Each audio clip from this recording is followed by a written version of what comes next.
നമ്മുടെ രക്ഷിതാവും കർത്താവുമായ യേശുക്രിസ്തുവിൻ്റെ പരിശുദ്ധ നാമം വാഴ്ത്തപ്പെടുമാറാകട്ടെ.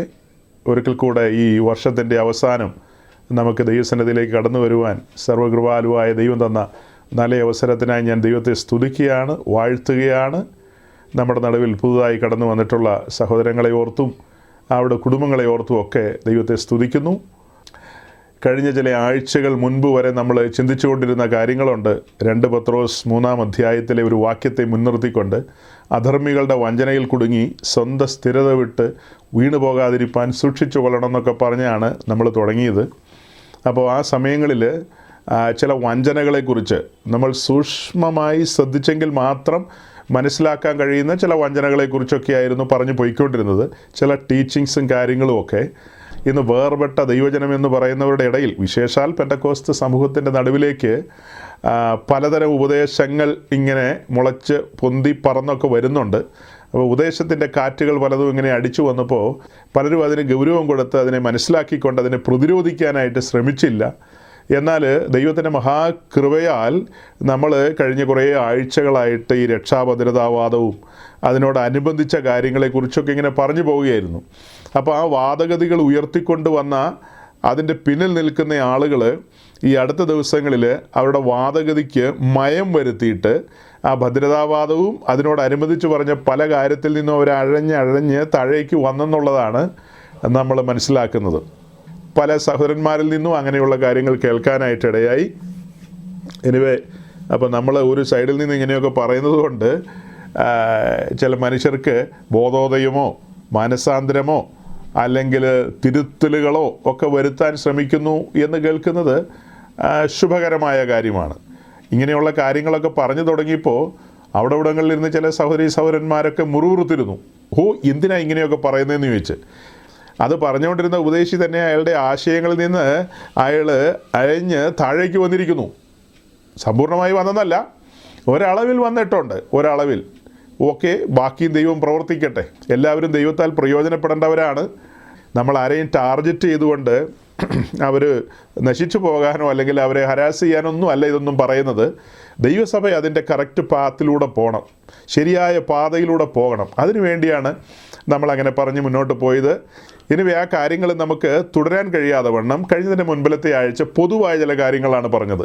പൊതുവായ ചില കാര്യങ്ങൾ, ആ പറഞ്ഞ കാര്യങ്ങൾക്കും വഞ്ചനയുടെ സ്വഭാവമുണ്ട്. അതിലൂടെ നമ്മൾ പല കാര്യങ്ങളും നിങ്ങളുടെ മുമ്പാകെ വെളിപ്പെടുത്തി. ആ വെളിപ്പെടുത്തിയ കാര്യങ്ങളും ഒക്കെ ശരിക്കും പറഞ്ഞു വന്നു കഴിഞ്ഞാൽ അതിനകത്തെല്ലാം ഒളിഞ്ഞിരിക്കുന്ന വഞ്ചനകളാണ്, വിശുദ്ധന്മാരുടെ വിരുദ് തെറ്റിക്കുന്ന കാര്യങ്ങളാണ്, അവരെ വഴിതെറ്റിക്കുന്ന കാര്യങ്ങൾ, അവരെ തെറ്റായ മാർഗത്തിലേക്ക് തിരിച്ചുവിടുന്നതായ കാര്യങ്ങളൊക്കെയാണ് അന്ന് കാണിച്ച് 2-3 വീഡിയോകളിലൂടെയും ചില പിക്ചറുകളിലൂടെയൊക്കെ നിങ്ങൾക്ക് മനസ്സിലായത്.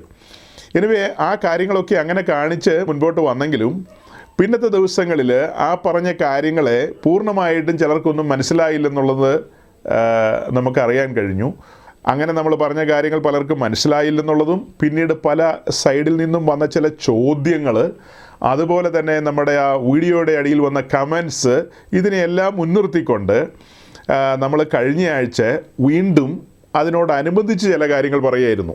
അതിനോടനുബന്ധിച്ച് ചില കാര്യങ്ങളെന്ന് പറഞ്ഞാൽ മനസ്സിലായില്ലെന്ന് പറയുന്ന ആളുകൾക്ക് മനസ്സിലാക്കാൻ വേണ്ടിയിട്ടൊരു വിശദീകരണം കൊടുക്കണമല്ലോ. അത് തന്നെയല്ല, അനുബന്ധമായി ഉയർന്നു വന്ന ചില ആശയങ്ങളൊക്കെയുണ്ട്. അതിനൊക്കെ ഒരു ക്ലാരിറ്റി കൊടുത്തില്ലെങ്കിൽ കുഴപ്പമാകുന്ന കാര്യങ്ങളാണ്. അപ്പോൾ അതുകൊണ്ട് അങ്ങനെ ഒരു കാര്യത്തിലേക്ക് നമ്മൾ ശ്രദ്ധിച്ചു. കഴിഞ്ഞ ആഴ്ച പറഞ്ഞു വന്നപ്പോൾ ആ കാര്യങ്ങൾ പൂർത്തീകരിക്കാൻ പറ്റിയില്ല. ഏതാണ്ടൊരു പാതി വഴിയിൽ അത് നിന്നുപോയി. പ്രധാനപ്പെട്ട 2 കാര്യങ്ങൾ ഇനിയും പറയേണ്ടതുണ്ടായിരുന്നു. അപ്പോൾ ഞാൻ നിങ്ങളോട് പറയായിരുന്നു, നമ്മുടെ കർത്താവ് വരാൻ താമസിച്ചാൽ ആ 2 കാര്യങ്ങളും കൂടെ നമുക്ക് അടുത്ത ആഴ്ച പുറത്തെടുത്തൊന്ന് ചിന്തിക്കാം. എന്നിട്ട് നമ്മുടെ പഴയ സബ്ജക്റ്റിലേക്ക്, പത്രോസ് പറഞ്ഞ വഞ്ചനക്കാരുടെ വഞ്ചനയിൽ കുടുങ്ങി സ്വന്തം സ്ഥിരത വിട്ട് വീണു പോകാതിരിപ്പാൻ സൂക്ഷിപ്പിൻ എന്ന് പറഞ്ഞ കാര്യങ്ങൾ, അതിനോടനുബന്ധിച്ച് പറയേണ്ട പല കാര്യങ്ങളും ഉണ്ടെന്ന് ഞാൻ സൂചിപ്പിച്ചിരുന്നല്ലോ. ആ കാര്യങ്ങളിലേക്കൊക്കെ നമുക്ക് കടന്നു പോകാം. അപ്പോൾ കഴിഞ്ഞ ആഴ്ച പറഞ്ഞ് പൂർത്തീകരിക്കാൻ കഴിയാത്ത കാര്യങ്ങളുടെ തുടർച്ചയാണ് ഇന്നും പറയാനായിട്ട് താല്പര്യപ്പെടുന്നത്. കഴിഞ്ഞതിൻ്റെ മുൻപിലത്തെ ആഴ്ച നമ്മൾ 2-3 വീഡിയോസ് കാണിച്ചു. ആ കൂട്ടത്തിൽ ഒരു പിക്ചറും കാണിച്ചു. ആ പിക്ചറൊക്കെ കാണിച്ചിട്ടാണ് ചില വിശദീകരണങ്ങൾ നിങ്ങളുടെ മുമ്പാകെ കൊണ്ടുവന്നത്. അതായത് പ്രഗത്ഭരായ ആളുകൾ ഒരു കൺവെൻഷനിൽ പ്രസംഗിക്കാൻ പോകുന്നൊരു പിക്ചറാണ് നിങ്ങളുടെ മുമ്പാകെ കാണിച്ചത്. നിങ്ങൾ ആ പിക്ചർ കണ്ടത് ഓർമ്മയിലുണ്ടോ? പുതുതായിട്ട് വന്നവർക്ക് ഏത് പിക്ചറാണ് എന്ത് പിക്ചറാന്നൊക്കെ ചിലപ്പോൾ ഒരു ചിന്ത വരാം. എന്നാൽ അന്ന് കണ്ടവർക്കറിയാം, നമ്മുടെ കൊട്ടാരക്കര അപ്പോസ്തലൻ നടത്തുന്ന കൺവെൻഷനിൽ പ്രസംഗിക്കാനായിട്ട് പെന്തക്കോസ്തിലെ കുറച്ച് പാസ്റ്റർമാർ കടന്നു പോകുന്നൊരു പിക്ചറായിരുന്നു അന്ന് കാണിച്ചത്. അപ്പോൾ ആ പിക്ചറൊക്കെ കാണിച്ചിട്ട് കുറച്ച് കാര്യങ്ങൾ ഞാൻ വിശദീകരിച്ചു. അപ്പോൾ ആ പിക്ചർ എന്ന് പറഞ്ഞു കഴിഞ്ഞാൽ ഇന്ന് പെന്തക്കോസ് ലോകത്ത് അറിയപ്പെടുന്ന പ്രസിദ്ധരായ പ്രഭാഷകരുടെ പടമാണ് അതിനകത്തുള്ളത്. അവരുടെയൊക്കെ അഭ്യുദയകാംക്ഷികളായ വിശ്വാസികൾ അത് കാണുമ്പോൾ അവർക്ക് വലിയ മനോവ്യതയുണ്ടാവും, അല്ലെങ്കിൽ ഒരു നെഞ്ചുവേദനയൊക്കെ ഉണ്ടാവും. ഉയ്യോ, ഞങ്ങളുടെ ഈ പ്രസിദ്ധരായ ആളുകളെക്കുറിച്ച് എന്താണ് ഇങ്ങനെയൊക്കെ പറയുന്നതെന്ന് നെല്ലും പതിരും വേർതിരിക്കാൻ അറിയാത്ത വിശ്വാസികൾ ചിന്തിക്കും. നെല്ലും പതിരും വേർതിരിക്കാൻ അറിയാത്ത വിശ്വാസികൾ അങ്ങനെ ചിന്തിക്കും, ഗ്യാരണ്ടിയാണ്. എന്നാൽ ഇത്തിരി ചിന്തിക്കുകയൊക്കെ ചെയ്യുന്ന ദൈവമക്കളെ സംബന്ധിച്ച് അങ്ങനെ ചില സ്പാർക്കുകൾ മതി അവർക്ക് കാര്യം മനസ്സിലാകാനായിട്ട്. ആ പിക്ചറിലൂടെ നിങ്ങളോട് പറയാനായിട്ട് ഞാൻ ആഗ്രഹിച്ചത്, മലയാളക്കരയിൽ പെന്തക്കോസ്ത് മൂവ്മെൻറ്റ് ആരംഭിച്ചിട്ട് അതൊരു മുന്നേറ്റമായിരുന്നു ക്രിസ്തീയ സഭയിൽ. അങ്ങനെ ആ മുന്നേറ്റം ആരംഭിച്ചിട്ട് 100-ലധികം വർഷമായി. ഈ 100-ലധികം വർഷത്തെ ചരിത്രം എടുത്ത് നമ്മൾ ചിന്തിക്കുമ്പോൾ ഇന്ന് ആ സമൂഹം വന്നെത്തി നിൽക്കുന്നത് ഉപദേശരാഹിത്യത്തിലേക്കും അതുപോലെ അഴഞ്ഞ് കുഴഞ്ഞ ഒരു പരുവത്തിലായി വല്ലാത്ത നിലയിലാണ് എത്തിയിരിക്കുന്നത്. നോക്കണം, ഉപദേശത്തിന് വേണ്ടി, വിശുദ്ധിക്ക് വേണ്ടി, വേർപാടിന് വേണ്ടി എന്നൊക്കെ പറഞ്ഞ് നിന്ന ആ സമൂഹത്തിലെ ശുശ്രൂഷകരെന്ന് അഭിമാനിക്കുന്ന ആളുകൾ അവർ ന്യൂ ജനറേഷൻ പെന്തിക്കോസ്ത് ഗ്രൂപ്പിൽ, അവരെ സംബന്ധിച്ച് അച്ചും പുള്ളിയില്ലാത്ത പാർട്ടികളാണ്. അവർക്ക് ഫ്രെയിമൊന്നുമില്ല, ഫ്രെയിമില്ലാതെ ചാടിക്കളിക്കുന്ന ആളുകളാണ് അവർ. അവിടെ നമ്മൾ കടന്നു ചെന്ന് കഴിഞ്ഞാൽ കൂടുതൽ സമയം പ്രൈസ് ആൻഡ് വർഷിപ്പൊക്കെ കേൾക്കാൻ പറ്റും, അതൊക്കെ സത്യമാണ്. അവരുടെ ഇടയിൽ ചെന്നാൽ ത്രൂ ഔട്ട് അന്യഭാഷയായിരിക്കും, മലയാള ഭാഷ കുറവായിരിക്കും. കൂടുതൽ സമയം അന്യഭാഷയിലൊക്കെ അവരിങ്ങനെ ആരാധിക്കുകയും ഓടുകയും ചാടുകയും ബഹളം വയ്ക്കുകയൊക്കെ ചെയ്യുന്നത് കാണാം നമുക്ക്. അപ്പം നമ്മുടെ വിചാരം എന്തായിരിക്കും? ആത്മാവിൻ്റെ ഭയങ്കര കവിഞ്ഞൊഴുക്കായിരിക്കും. ഇരട്ടിപ്പങ്ക് കിട്ടിയ ഉപദേശി വിശ്വാസികൾക്ക് ഇരട്ടിപ്പങ്കും 4 ഇരട്ടി പങ്കും കൊടുക്കുന്നതാണെന്നൊക്കെ നമ്മളെപ്പോലെയുള്ള ആളുകൾ വിചാരിക്കും. എന്നാൽ വചനനിശ്ചയമുള്ളവൻ, വെളിപ്പാടുള്ളവൻ, വിവേചനപരമുള്ളവൻ ആ കാര്യങ്ങളെയൊക്കെ കാണുമ്പോൾ അവന് കൃത്യം കാര്യം മനസ്സിലാവും.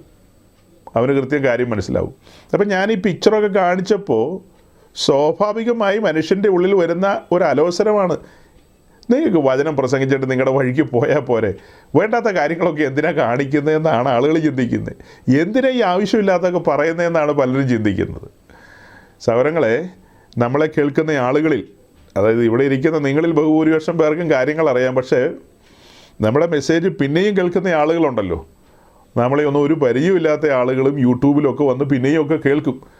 അങ്ങനെ കേൾക്കുന്ന ആളുകളെ സംബന്ധിച്ച് അവരുടെ ഉള്ളിലൊരു ചിന്ത വരാം, എന്തിനാണ് ഈ ആവശ്യമില്ലാത്തതൊക്കെ പറയുന്നതെന്നൊക്കെയുള്ള ചിന്ത വരാം. അപ്പോൾ നോക്കണം, നിങ്ങൾ തമ്മിൽ സംസാരിക്കുന്ന പോലെയല്ല എന്നോട് സംസാരിക്കുന്നത്. ഞാനൊരു ശുശ്രൂഷകനാണ്. എന്നോട് സംസാരിക്കുമ്പോൾ ശ്രദ്ധിക്കേണ്ട ഒരു കാര്യം എന്താ? ഞാൻ ദൈവജനത്തിൻ്റെ നടുവിൽ ശുശ്രൂഷയ്ക്ക് വേണ്ടി ഇറങ്ങി നിൽക്കുന്നയാളാണ്. സ്വർഗത്തിലെ ദൈവം തൻ്റെ ജനത്തെ സുവിശേഷീകരിക്കാനായിട്ട്, ഉപദേശിക്കാനായിട്ട്, അവരെ നടത്താനായിട്ട്, ബുദ്ധി ഉപദേശിക്കാനായിട്ട്, അങ്ങനെ പല കാര്യത്തിനുമായിട്ടല്ലേ ഇറക്കി നിർത്തിയിരിക്കുന്നത്. അപ്പോൾ ആ ആളുകൾക്ക് ബുദ്ധി ഉപദേശം കൊടുത്തില്ലെങ്കിൽ പിന്നെ ഈ കുപ്പായ ഇട്ടുകൊണ്ടിരിക്കുന്നതിൽ വല്ല അർത്ഥമുണ്ടോ? അപ്പോൾ സഹോദരങ്ങളെ, തുടക്കത്തിൽ ഞങ്ങൾ 1-2 പിക്ചർ നിങ്ങളെ വീണ്ടും കാണിക്കാൻ പോവുകയാണ്. ആ പിക്ചർ കാണിച്ചിട്ട് ഞാൻ 1-2 ചോദ്യം നിങ്ങളോട് ചോദിക്കും. അപ്പോൾ രതീഷ്, നമ്മുടെ പിക്ചർ നമ്പർ 1 ഒന്ന് കാണിച്ചേ. അപ്പോൾ സഹോദരങ്ങളെ, നിങ്ങളുടെ മുമ്പാകെ ഞങ്ങളൊരു പിക്ചർ വെച്ചിരിക്കുകയാണ്. ഈ പിക്ചർ കണ്ടിട്ട് ഇതൊരു ഫ്രൂട്ടാണ്.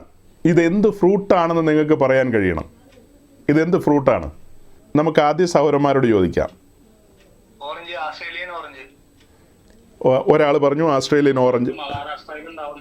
ശരി, ഒരാൾ ഓസ്ട്രേലിയ, ഒരാൾ മഹാരാഷ്ട്ര. ഞങ്ങൾ സഹോദരിമാരുടെ ഭാഗത്തേക്ക് വിടുകയാണ്. സഹോദരിമാർ മണി പോലെ പറഞ്ഞേ. യെസ്, കണ്ടോ? അമേരിക്കയിൽ നിന്നുള്ള മൃദുസ്വരം, ഗുജറാത്തിൽ നിന്നുള്ള സ്വരം, പിന്നെ ഇവരെല്ലാം പറഞ്ഞിരിക്കുന്നു അത് ഓറഞ്ചാണെന്ന്. വീണ്ടും കാണിക്കൂ. Picture number 2. ഒരാൾ മുസംബി. സൗൾ ബ്രദർ രംഗത്തുണ്ട്. ഇന്ന് മഴ പെയ്യും. അത് മുസംബി, ടാൻഗ്രീൻ ഓറഞ്ച്. ഓക്കെ, അടുത്ത ആൾ ഓറഞ്ച്. പിന്നെ ഇനി ആരെങ്കിലും? ടീന വാ തുറന്നിരിക്കുന്നു. അത് ഓറഞ്ച്. സെബാസ്റ്റ്യൻ മുസംബി. പിന്നെ ജോയിസി എന്തൊക്കെയോ പറഞ്ഞു. ഒരാൾ പറഞ്ഞു ജ്യൂസ് ഉണ്ടാക്കുന്ന ഓറഞ്ചാന്ന് പറഞ്ഞു. ലിസ കൊച്ചമ്മ ഒന്നും പറയുന്നില്ലേന്ന്? തേങ്ങയായിട്ടാണോ തോന്നുന്നേ? കൊച്ചമ്മയ്ക്ക് അത് തേങ്ങയായിട്ട്. ശരി ശരി ശരി, നമുക്കേ നിങ്ങളോട് ഇങ്ങനെ വർത്തമാനമൊക്കെ പറഞ്ഞിരിക്കുമ്പോഴാണ് എൻ്റെ സമയം പോകുന്നത്, എൻ്റെ മെസ്സേജും പോവും. അതായത് പറഞ്ഞ് ഇന്ന് രണ്ട് കാര്യമുണ്ട്, രണ്ട് പ്രധാനപ്പെട്ട കാര്യം, അത് രണ്ടും പൂർത്തീകരിക്കേണ്ടതുണ്ട്. അതുകൊണ്ട് ഞാൻ സമയം കളയില്ല ഇനി. പക്ഷേ എന്തെങ്കിലും ചോദിക്കാതെ പോകുന്നത് എങ്ങനെയാണ്? അപ്പോൾ സൗരങ്ങളെ നമ്മൾ രണ്ട് പിക്ചർ ഇപ്പോൾ കണ്ടു. അതിൽ ആദ്യം കണ്ട പിക്ചറിനെ കുറിച്ച് ചോദിച്ചപ്പോൾ നിങ്ങളിൽ ബഹുഭൂരിപക്ഷം പേരും പറഞ്ഞു ഓറഞ്ചാണെന്ന് പറഞ്ഞു. രണ്ടാമത് കണ്ട പിക്ചറിനെ കുറിച്ച് ചോദിച്ചപ്പോഴും പലവിധമായ അഭിപ്രായങ്ങൾ വന്നു. അത് ഓസ്ട്രേലിയനാണ്, മഹാരാഷ്ട്രയാണ്, പിന്നെ ഏതൊക്കെയോ രാജ്യങ്ങളിലെയാണ്, മുസംബിയാണ്, പിന്നെ വേറെ പല എല്ലാ പേരും ഞാനിപ്പോൾ ഓർക്കുന്നില്ല. അങ്ങനെ പലവിധമായ പേരുകൾ പറഞ്ഞു. ചിലതൊക്കെ സാമ്യമുള്ള പേരുകളാണ്. മലയാളക്കരയിൽ ജീവിക്കുന്ന ഒരു മലയാളിക്ക് ആ രണ്ട് പിക്ചറും കാണിച്ചിട്ട് ഇത് എന്താണെന്ന് ചോദിച്ചു കഴിഞ്ഞാൽ അവൻ ഒറ്റയടിക്ക് ഓറഞ്ചാന്ന് പറയും. ആദ്യം കണ്ടത് ഓറഞ്ചല്ല, രണ്ടാമത് കണ്ടത് ഓറഞ്ചാണ്. രണ്ടാമത് കണ്ടത് അസൽ നാഗ്പൂർ ഓറഞ്ചാണ്. ആ പിക്ചറിൻ്റെ അടിയിൽ നാഗ്പൂർ ഓറഞ്ച് എന്ന് എഴുതി വെച്ചിട്ടുണ്ട്. അത് നമ്മൾ മായ്ച്ച് കളഞ്ഞതാണ്. മായ്ക്കാതെ നിങ്ങളോട് ചോദ്യം ചോദിച്ചിട്ട് കാര്യമില്ലല്ലോ, അത് മായ്ച്ച് കളഞ്ഞതാണ്. ആദ്യത്തേതിന് ഓറഞ്ച് ഫാമിലിയായിട്ട് ബന്ധമുണ്ട് എന്നാണ് എനിക്ക് തോന്നുന്നത്. ആദ്യം കണ്ട പിക്ചറിലുള്ള അതിന് പറയുന്നത് കിനോർ എന്നാണ്. കിനോർ അത് ഈ പഞ്ചാബിലൊക്കെയാണ് ഞാൻ കണ്ടിട്ടുള്ളത്. ഞാൻ ആദ്യമായിട്ട് പഞ്ചാബിൽ ചെന്നപ്പോൾ അവിടെ വെച്ച് ഇത് കിട്ടിയപ്പോൾ എൻ്റെ വിചാരം ഓറഞ്ചാണെന്നുള്ള വിചാരത്തിൽ ഇപ്പോൾ 1 കിലോ മേടിച്ചുകൊണ്ട് വന്നത് തുറന്ന് കഴിക്കാനായിട്ട് നോക്കുമ്പോഴാണ് അത് ഓറഞ്ച് അല്ലെന്ന് മനസ്സിലാകുന്നത്. അപ്പോൾ ഒരു ശരാശരി മലയാളിയായ ഞാൻ അങ്ങനെ നോർത്ത് ഇന്ത്യയിൽ അധികം സഞ്ചരിച്ചിട്ടില്ലാതിരുന്ന ഒരു കാലമാണത്. അങ്ങനെ സഞ്ചരിച്ചിട്ടില്ലാത്തൊരു കാലമായിരുന്നു. ഞാൻ ഈ പറയുന്ന ഒരു 10-15 വർഷം പുറകിലത്തെ കാര്യമാണ്. അപ്പോൾ അങ്ങനെ ആദ്യമായിട്ട് കിനോർ എന്ന് പറയുന്ന ഈ സാധനം കണ്ടപ്പോൾ അത് ഓറഞ്ചാണെന്ന് തെറ്റിദ്ധരിച്ചൊരു മഹാനാണ് ഞാൻ. അപ്പം അതെല്ലാം ഓറഞ്ച് പോലെ തന്നെ ഇരിക്കും. എല്ലാ രാജ്യക്കാരും കേൾക്കണം കേട്ടോ, ചെവി തുറന്ന് കേൾക്കണം. ഇത് രണ്ടും കണ്ടാൽ ഓറഞ്ചായിട്ട് തോന്നുന്നതിൻ്റെ കാരണം എല്ലാത്തിനും മഞ്ഞ നിറവാണ്. ഇപ്പം നമ്മൾ നോക്കുമ്പോൾ ആ പുള്ളിക്ക് മീശയില്ല, പിന്നെ കറുത്ത പാൻറ്റും വെളുത്ത ഷർട്ടും ഇട്ടിരിക്കുന്നത്. ഇടയ്ക്കിടയ്ക്ക് ഗ്ലോറി ഗ്ലോറി ഹല്ലേലൂയ എന്ന് പറയും. ഇടയ്ക്ക് യേശുവേ സ്തോത്രം, ഹല്ലേലൂയ സ്തോത്രം, യേശുവേ നന്ദി, യേശുവേ സ്തോത്രം എന്നോ അങ്ങനെ ഏതാണ്ടൊക്കെ പറയും. അങ്ങനെയൊന്നും സ്വസ്ത്രോ ഒന്നും പറഞ്ഞിട്ട് കാര്യമില്ല. ആത്മാവ് ഏതാണെന്ന് പഠിക്കണം. കണ്ട ഒരുപോലെ ഇരിക്കും.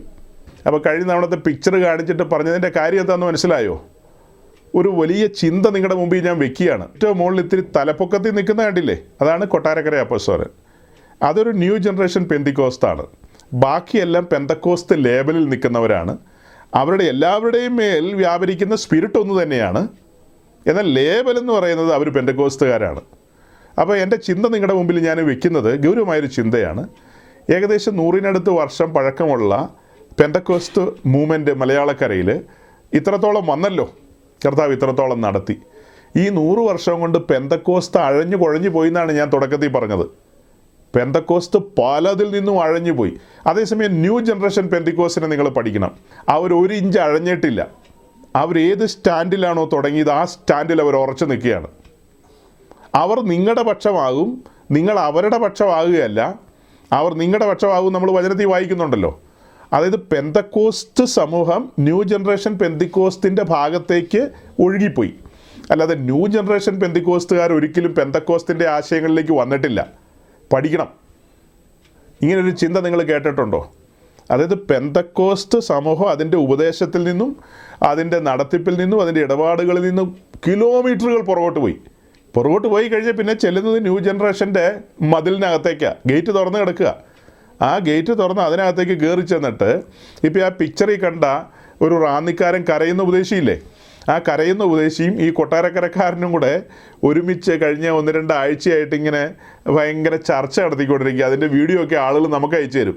നമ്മൾ ആളുകളെ ഹരാസ് ചെയ്യുന്നതല്ല കേട്ടോ, ആളുകളെ ചെറുതായി കാണുന്നതല്ല.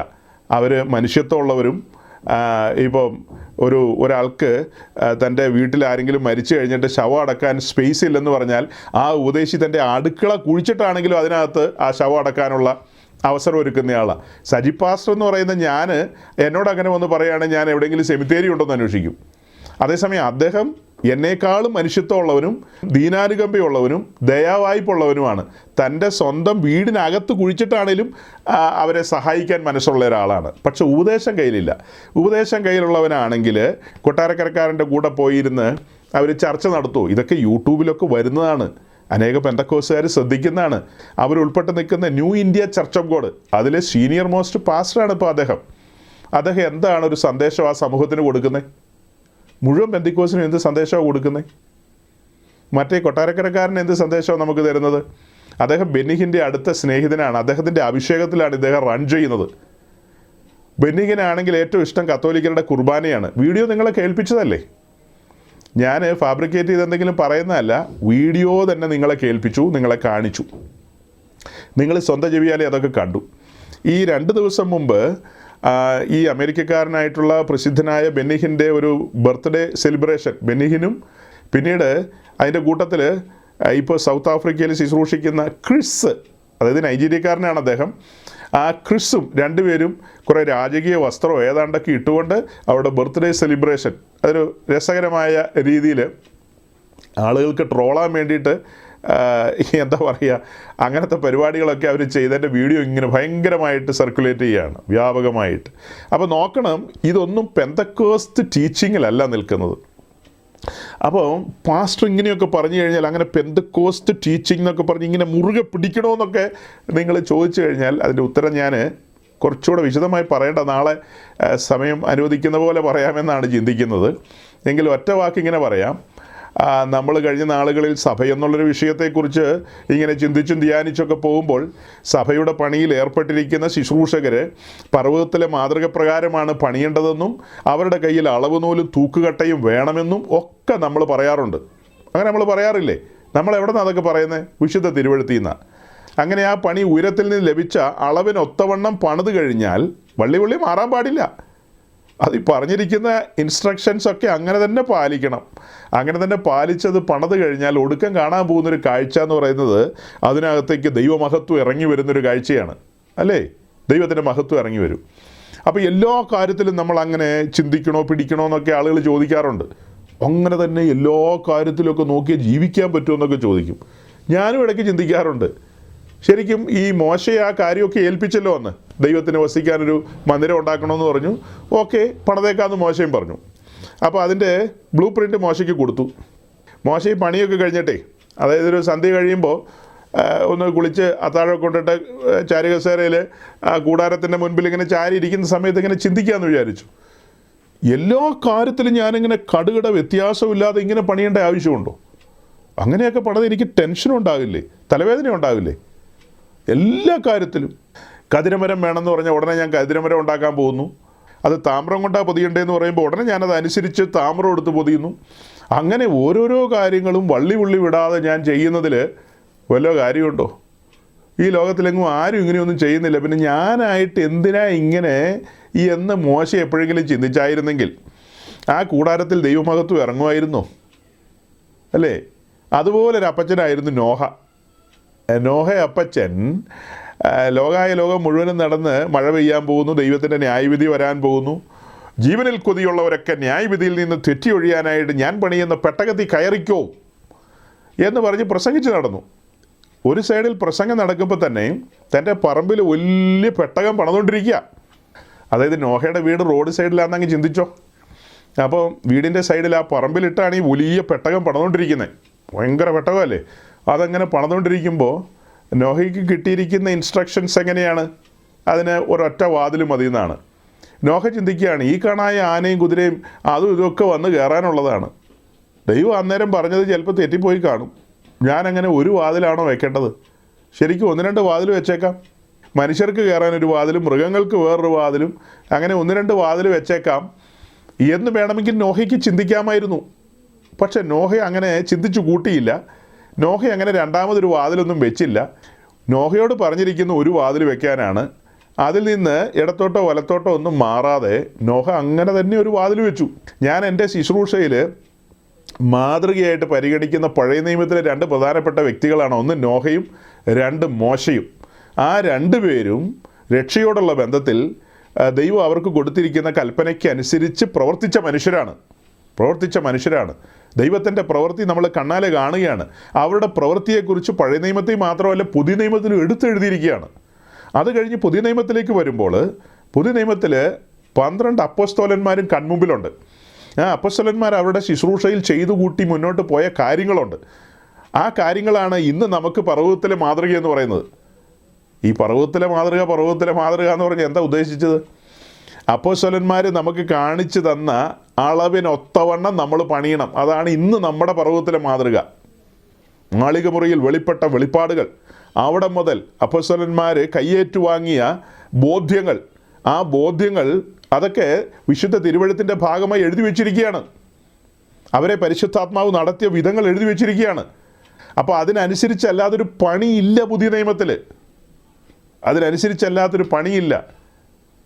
അപ്പം എവിടെയൊക്കെ ചേരാൻ പാടില്ല, എന്തെല്ലാം കാര്യങ്ങൾ ചെയ്യാമെന്നൊക്കെ വചനത്തിലുണ്ടല്ലോ. അതിന് വിരുദ്ധമായ ഒരു കാര്യത്തിലേക്ക് നമുക്ക് കടന്നു പോകാൻ കഴിയില്ല. നമുക്ക് മുമ്പ് മിസ്രൈമിൽ നിന്ന് പുറപ്പെട്ടു വന്ന മനുഷ്യരാണ് ഇസ്രായേൽ. അവരുടെ യാത്രയൊക്കെ നമ്മുടെ കൺമുമ്പിലുണ്ട്. നമ്മളും അതുപോലെ ഈ ലോകമാകുന്ന മിസ്രൈമിൽ നിന്ന് പുറപ്പെട്ടു വന്ന മനുഷ്യരാണ്.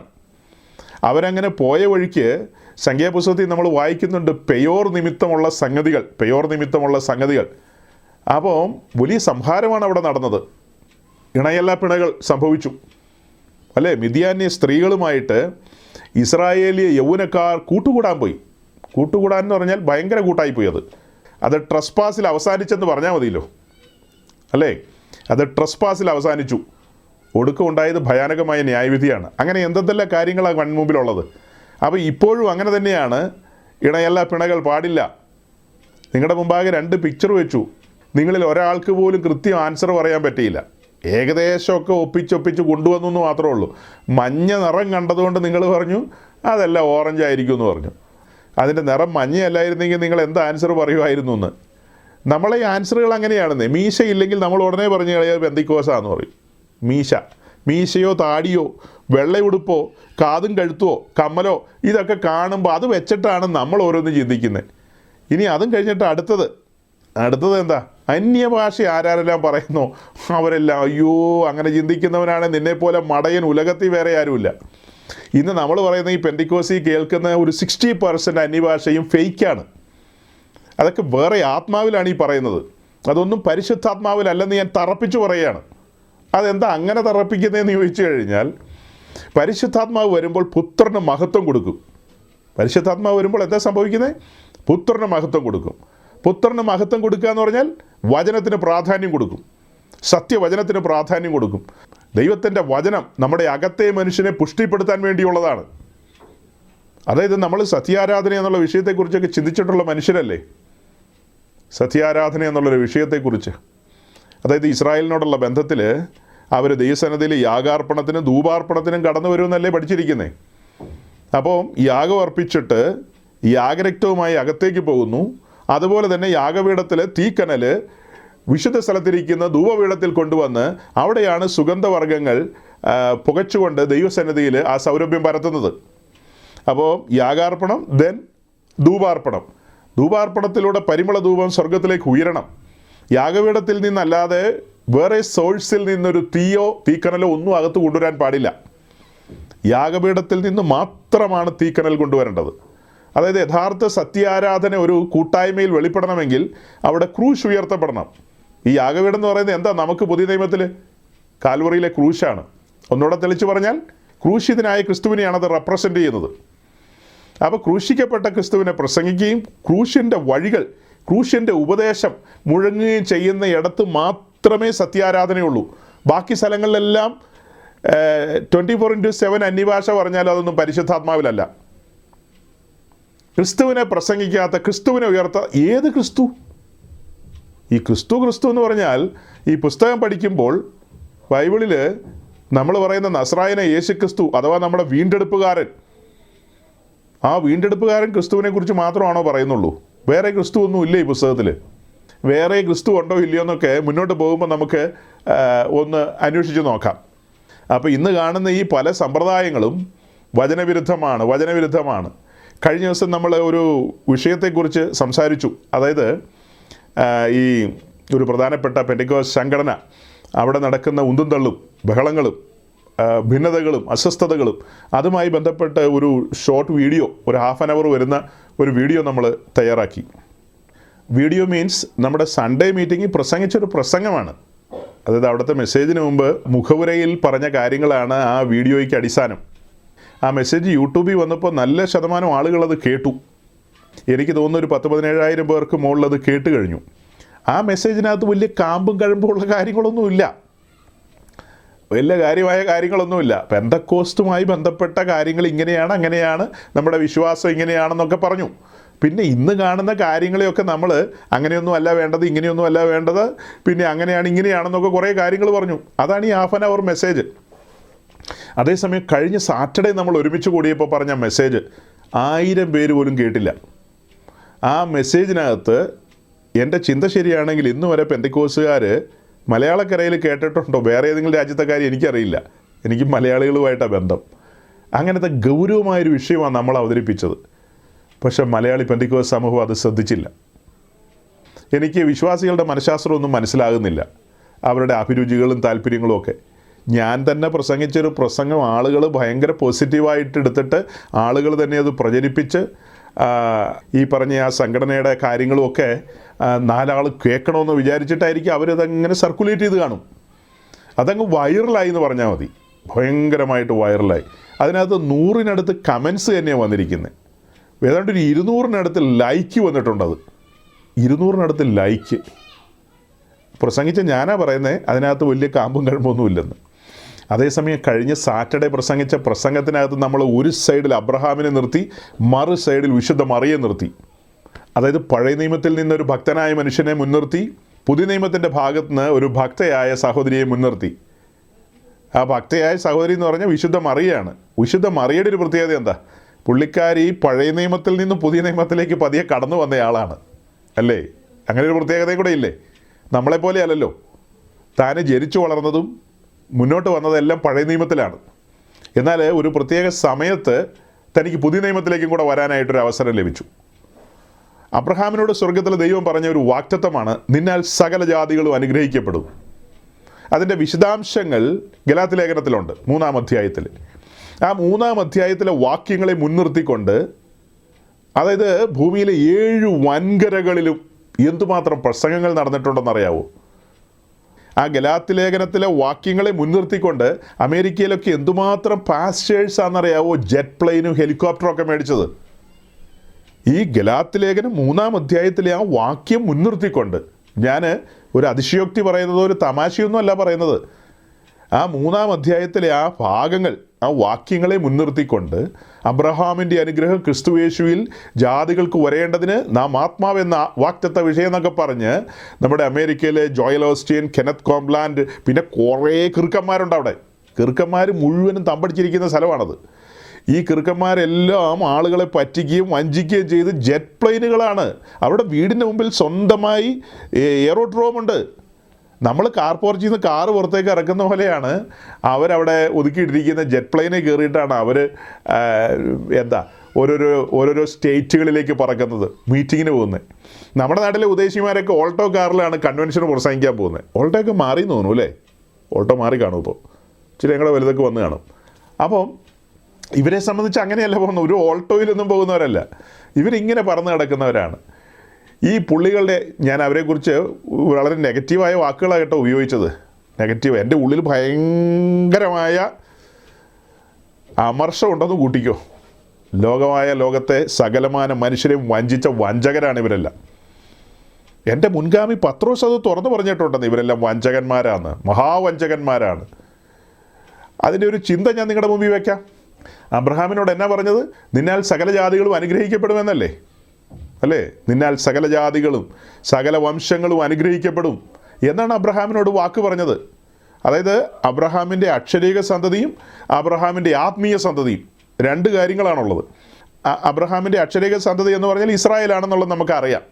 ആത്മീയ സന്തതി എന്ന് പറഞ്ഞാൽ തൻ്റെ പുത്രനായ ക്രിസ്തു മൂലം ദൈവരാജ്യത്തിൽ വന്നിട്ടുള്ള ലോകത്തിലുള്ള സകലമാന മനുഷ്യരും, ആരൊക്കെ ആയിക്കോട്ടെ, ഞാനും നിങ്ങളൊക്കെ ഉൾപ്പെടുന്ന സകലമാന മനുഷ്യരും, അതാണ് അബ്രഹാമിൻ്റെ ആത്മീയ സന്തതികൾ എന്ന് പറയുന്നത്. അപ്പോൾ ഉൽപ്പത്തി പുസ്തകത്തിലെ ആ വാഗ്ദത്തം, ആ പ്രോമിസ്, അതാണ് ഗലാത്യ ലേഖനത്തിൽ എടുത്തെഴുതിയിരിക്കുന്നത്. അതിൻ പ്രകാരം ക്വസ്റ്റ്യൻ എന്താണെന്ന് അറിയാവോ? അബ്രഹാമിനോട് പറഞ്ഞ ആ വാഗ്ദത്ത നിമിത്തം ദൈവസഭയിൽ കടന്നു വരുന്ന സകലമാന മനുഷ്യരും അനുഗ്രഹിക്കപ്പെടുമെന്നുള്ളതാണല്ലോ ഈ സോ കോൾഡ് പ്രീച്ചേഴ്സ് പറഞ്ഞുകൊണ്ടിരിക്കുന്നത്, ഈ പോപ്പുലാരിറ്റി പ്രീച്ചേഴ്സ് പറഞ്ഞുകൊണ്ടിരിക്കുന്നത്. എൻ്റെ ക്വസ്റ്റ്യൻ എന്താ? ഈ വാഗ്ദത്ത വചനം നമ്മേക്കാൾ മുമ്പ് കേൾക്കുന്ന വിശുദ്ധ മറിയല്ലേ? പുള്ളിക്കാരി അനുഗ്രഹിക്കപ്പെടണ്ടേ? ന്യായമായൊരു ചോദ്യമാണ്. ഞാൻ ഗലാത്യ ലേഖനം 3-ാം അധ്യായത്തെയും അതുപോലെ ഉൽപ്പത്തി പുസ്തകം 12, 17 മുതലായ അധ്യായങ്ങളെയും മുൻനിർത്തിക്കൊണ്ടാണ് പറയുന്നത്. നിന്നാൽ സകല ജാതികളും അനുഗ്രഹിക്കപ്പെടും. അത് ക്രിസ്തുയേശു മൂലമാണ് അനുഗ്രഹിക്കപ്പെടുന്നതെന്ന് ഗലാത്യ ലേഖനത്തിലുണ്ട്. അത് അബ്രഹാമിൻ്റെ തൊഴുത്തിലുള്ള ആടുമാട് നാൽക്കാലി സമ്പത്തെല്ലാം അബ്രഹാം പണക്കാരനായിരുന്നു, അതുകൊണ്ട് നമ്മയും പണക്കാരനാക്കും എന്നുള്ള വ്യാഖ്യാനവും വിശദീകരണവും പഠനവും അതിനെ നമ്മൾ മുഖവിലേക്ക് എടുക്കുകയാണ്, തള്ളിക്കളയല്ല. ഒരു വാദത്തിന് നമ്മളതങ്ങ് എടുക്കുകയാണ്. എടുത്തിട്ട് മറുചോദ്യം ചോദിക്കുകയാണ്. അങ്ങനെയെങ്കിൽ ഈ ശബ്ദം ആദ്യം കേൾക്കുന്നത് വിശുദ്ധ മറിയല്ലേ? ഈ മറിയ അനുഗ്രഹിക്കപ്പെടണ്ടേ? അതായത് അനുഗ്രഹം എന്നുള്ളതിന് ഇന്നത്തെ പെന്തക്കോസ്റ്റും ഇന്നത്തെ ക്രൈസ്തവ ലോകം മുഴുവനും, അതായത് മുഴുവൻ ക്രിസ്ത്യാനിറ്റവും എങ്ങനെയാണ് അതിനെ വിവക്ഷിക്കുന്നതെന്നുള്ളത് നിങ്ങൾ ചിന്തിക്കണം. അതായത് ആ പന്ത് നിങ്ങളുടെ കോർട്ടിലേക്ക് ഇട്ട് തന്നിരിക്കുക. ഈ പറയുന്ന രീതിയിലാണെങ്കിൽ നമ്മൾ പറയുന്ന വിശുദ്ധ മറിയയുടെ ഭർത്താവ്, സ്വന്തം ഭർത്താവ് ശ്രീമാൻ ജോസഫ് അവറുകൾ ഈ കാർപ്പൻറ്റർ പണിയൊക്കെ നിർത്തിയിട്ട് പുള്ളി ഒരു വലിയ കോൺട്രാക്ടറായിട്ടെങ്കിലും മാറണ്ടേ? വലിയ കോൺട്രാക്ടറായിട്ട് മാറണ്ടേ? വലിയ ഫ്ലാറ്റൊക്കെ നിർമ്മിച്ച് കൊടുക്കുന്ന വലിയ കോൺട്രാക്ടറായിട്ട് മാറണം.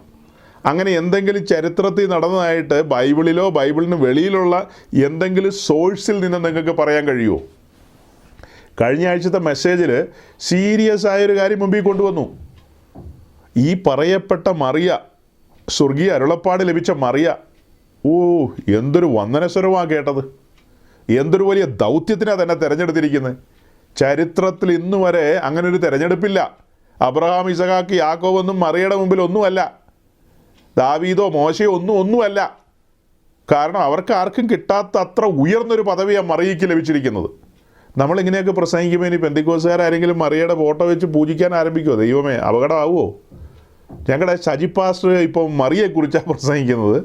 ഞങ്ങളതുകൊണ്ട് മറിയ കീ ജയ് എന്ന് പറഞ്ഞ് ആരെങ്കിലും വഴിതെറ്റി പോവോ? തമ്പുരാൻ അറിയാം.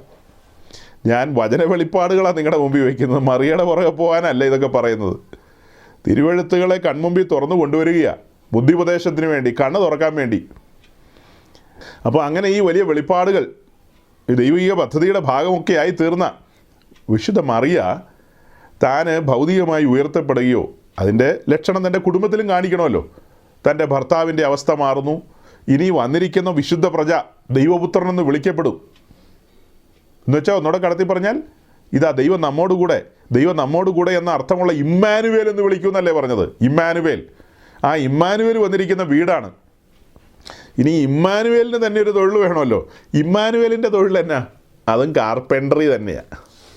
ഈ 30 വർഷക്കാലം ആ ഭവനത്തിൽ മാതാപിതാക്കൾക്ക് കീഴടങ്ങി ജീവിച്ച കാലഘട്ടത്തിൽ ചെയ്ത തൊഴിലെന്താ?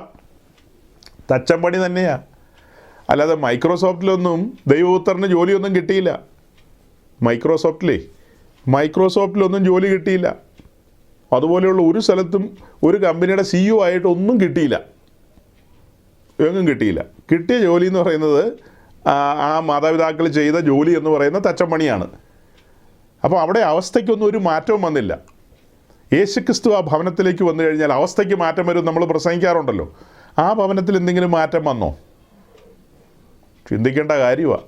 അയ്യോ, ഇതൊക്കെ നെഗറ്റീവ് പ്രസംഗങ്ങളല്ലേ എന്നിപ്പോൾ ചിലരൊക്കെ ചിന്തിക്കുന്നുണ്ടാവും. ഇപ്പം നമ്മൾ ഈ പറഞ്ഞു വരുന്ന കാര്യങ്ങളൊക്കെ ഒരു ദാരിദ്ര്യ സുവിശേഷത്തിൻ്റെ ഭാഗമല്ലേ എന്നൊക്കെ ചിന്തിക്കുന്ന മഹാരഥന്മാർ ചില രാജ്യങ്ങളിൽ ഇരിപ്പുണ്ട്. അവർക്ക് സ്വർഗത്തിലെ ദൈവം ബുദ്ധി കൊടുക്കട്ടെ, കണ്ണ് തുറക്കട്ടെ എന്ന് എനിക്ക് പ്രാർത്ഥിക്കാനേ പറ്റുള്ളൂ. വേറെ എന്നെക്കൊണ്ട് ഒന്നും ചെയ്യാൻ കഴിയില്ല. ഇപ്പോൾ ഈ പറഞ്ഞ കാര്യങ്ങളേ ഇത് ഇത്തിരിയെങ്കിലും ചിന്തയുണ്ടെങ്കിൽ മാത്രം മനസ്സിലാകുന്ന കാര്യങ്ങളാണ്. ഇത്തിരിയെങ്കിലും ചിന്ത. അയ്യോ, ഇങ്ങനെ പറഞ്ഞു പോയി കഴിഞ്ഞാൽ നമ്മുടെ സമയം പോകും. 2 പ്രധാന കാര്യം നമ്മുടെ മുമ്പിലുണ്ട്. അതായത് ഇത്രയേ ഉള്ളൂ സഹോദരങ്ങളെ ഞാൻ പറഞ്ഞത്. കഴിഞ്ഞ ആഴ്ചത്തെ മെസ്സേജ് മനുഷ്യർ കേട്ടിട്ടില്ല, മനുഷ്യരത് സ്വീകരിച്ചില്ല, അവരത് തള്ളിക്കളഞ്ഞു. ഇതിനു മുമ്പ് ഞാൻ ഇതുപോലൊരു മെസ്സേജിനെ കുറിച്ച് പറഞ്ഞിട്ടുണ്ട്. വളരെ ആഗ്രഹത്തോടെ നമ്മളിവിടെ പ്രസംഗിച്ചൊരു പ്രസംഗം പൊതുജന മധ്യത്തിലേക്ക് നമ്മൾ അയച്ചു. അതിൻ്റെ ടൈറ്റിൽ എന്ന് പറയുന്ന 3 ന്യായവിധികൾ എന്നാണ്. ഒരു മനുഷ്യനെ ശ്രദ്ധിക്കാൻ കൂട്ടാക്കിയില്ല. പിന്നീട് നമ്മൾ ഇടയ്ക്ക് മെസ്സേജിലൊക്കെ ഇങ്ങനെ പറഞ്ഞ് കുറേ പേരൊക്കെ അത് ശ്രദ്ധിച്ചു. അങ്ങനെ ശ്രദ്ധിച്ചവരിൽ നിന്നൊക്കെ ചില ഫീഡ്ബാക്ക് എനിക്ക് കിട്ടിയത് എങ്ങനെയാണെന്നറിയാമോ?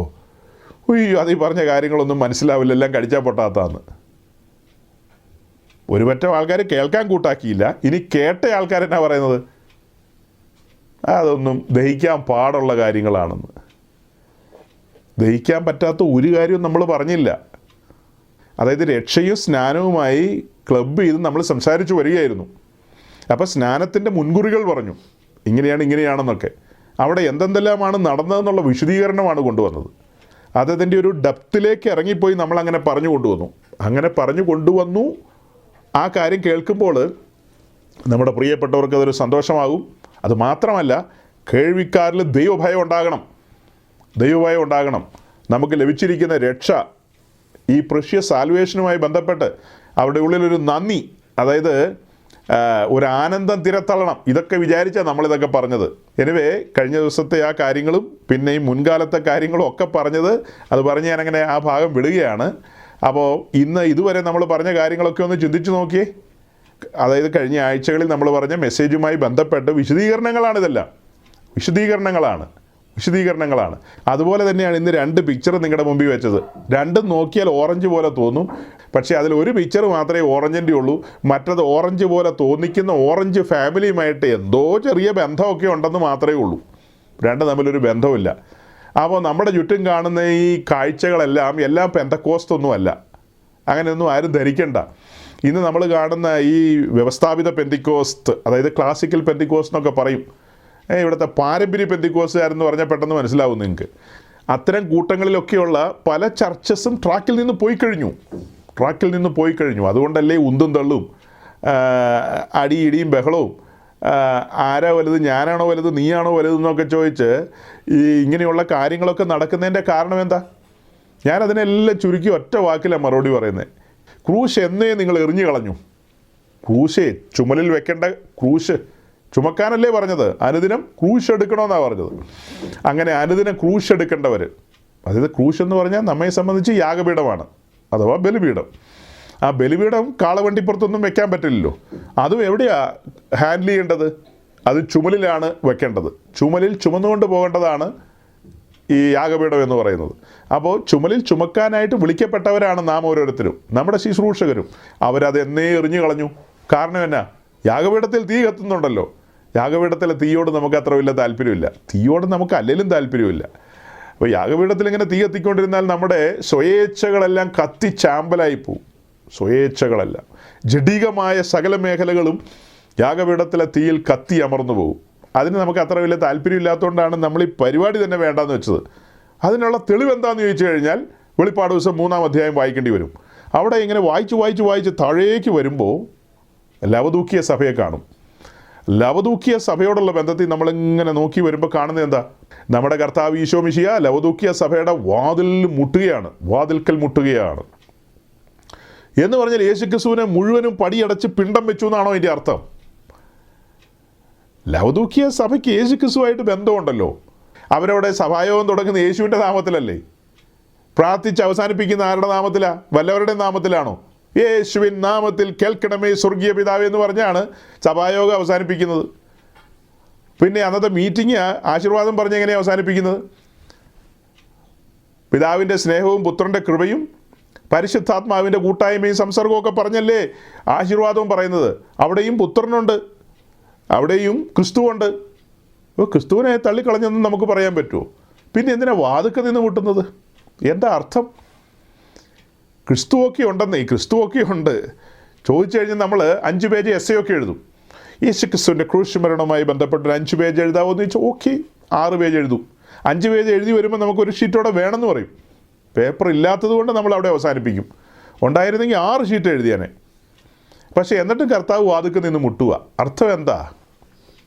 ക്രിസ്തുവിൻ്റെ ഉപദേശം ഇന്നത്തെ സഭകളിൽ ഇല്ല. ക്രൂശിന്ന് പ്രസംഗിക്കപ്പെടുന്നില്ല. ക്രൂശിതനായ ക്രിസ്തു അകത്തില്ല. ക്രിസ്തു ഇല്ലെന്നല്ല അർത്ഥം. ക്രൂശിതനായ ക്രിസ്തു അകത്തില്ല. വേറെ ഏതൊക്കെയോ ക്രിസ്തുക്കൾ അകത്തുണ്ട്. ക്രൂശിതനായ ക്രിസ്തു അകത്തില്ലെന്ന്. അതുകൊണ്ടാണ് ക്രൂശിതനായ ക്രിസ്തു സഭയുടെ വാതിലിൽ നിന്ന് മുട്ടുന്നത്. ക്രൂശില്ലാതെ പിന്നെ നിങ്ങളെങ്ങനെയാണ് ആരാധിക്കുന്നത്? ക്രൂശ് മീൻസ് ബലിപീഠം. ബലിപീഠത്തിലല്ലേ തീ കത്തുന്നത്, അവിടെയല്ലേ തീക്കനലുള്ളത്. ആ തീക്കനലും കൊണ്ട് വേണ്ടേ നിങ്ങൾ അകത്തേക്ക് പോകാനായിട്ട്, ആത്മാവിൽ ആരാധിക്കാനായിട്ട്. അപ്പം നിങ്ങളുടെ ആത്മാവിലുള്ള ആരാധന എന്ത് ആരാധനയാണ്? ഇങ്ങനെ ഗൗരവമുള്ള കാര്യങ്ങളൊക്കെ പറയുമ്പോൾ വേറെ പരിപാടിക്കൊന്നും പോകരുത് കേട്ടോ. ശ്രദ്ധിച്ച് ചെവി വട്ടം പിടിച്ച് കേട്ടോണം.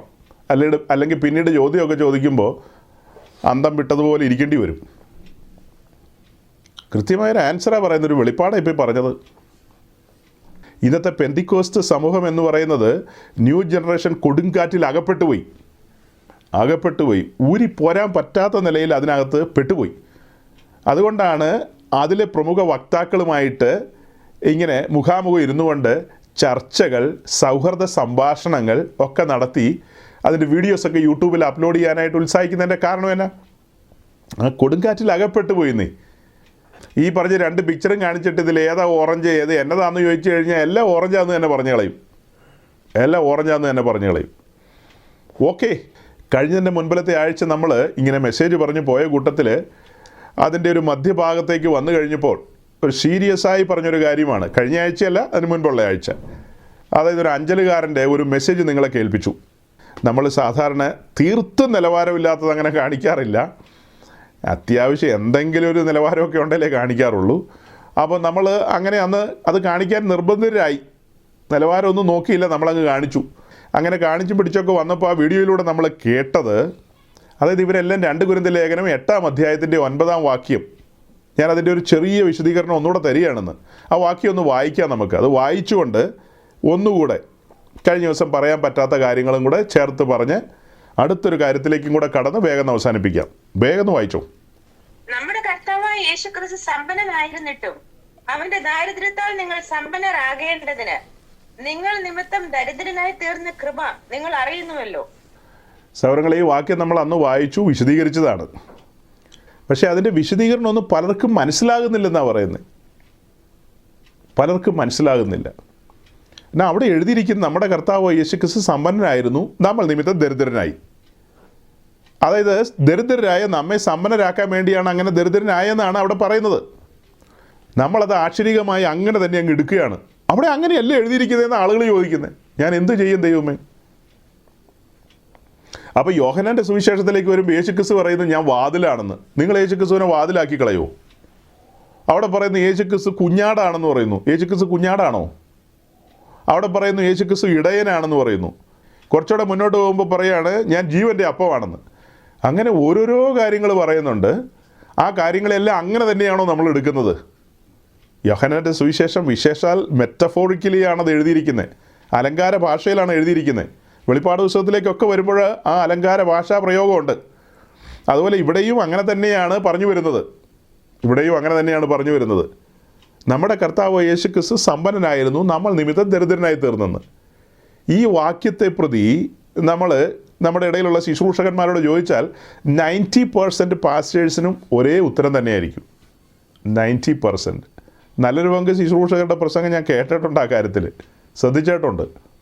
ഇനി ന്യൂ ജനറേഷൻ പെന്തിക്കോസിലേക്ക് പോയാലോ 100% അവർക്കെല്ലാം ഒരു ഉത്തരം തന്നെയാണ്.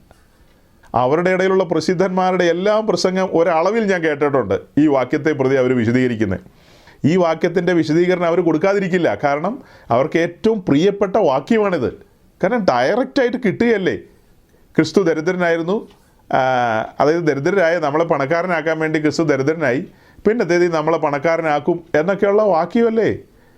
അത് മലയാളത്തിൽ നമ്മളിപ്പോൾ വായിക്കുമ്പോൾ നമ്മുടെ ദാരിദ്ര്യത്താൽ നമ്മൾ സമ്പന്നരാകേണ്ടെന്നൊക്കെയാണ് വായിക്കുന്നത്.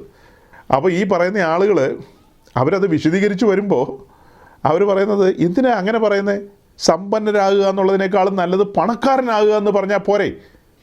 അങ്ങനെ പറയുകയല്ലേ കുറച്ചുകൂടെ നല്ലതെന്ന്. ഇപ്പോൾ കഴിഞ്ഞ ദിവസത്തെ മെസ്സേജ് ഞാൻ പറഞ്ഞു, ഒരു ആലപ്പുഴക്കാരൻ ഇങ്ങനെ പറഞ്ഞെന്ന്.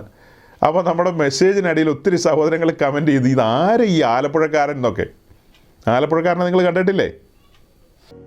സമ്പന്നരെന്ന് പറഞ്ഞാൽ കുഴപ്പമില്ല, വേറൊരു ഭാഷ ഉപയോഗിച്ചാൽ ചിലർക്ക് ഇഷ്ടപ്പെടില്ല.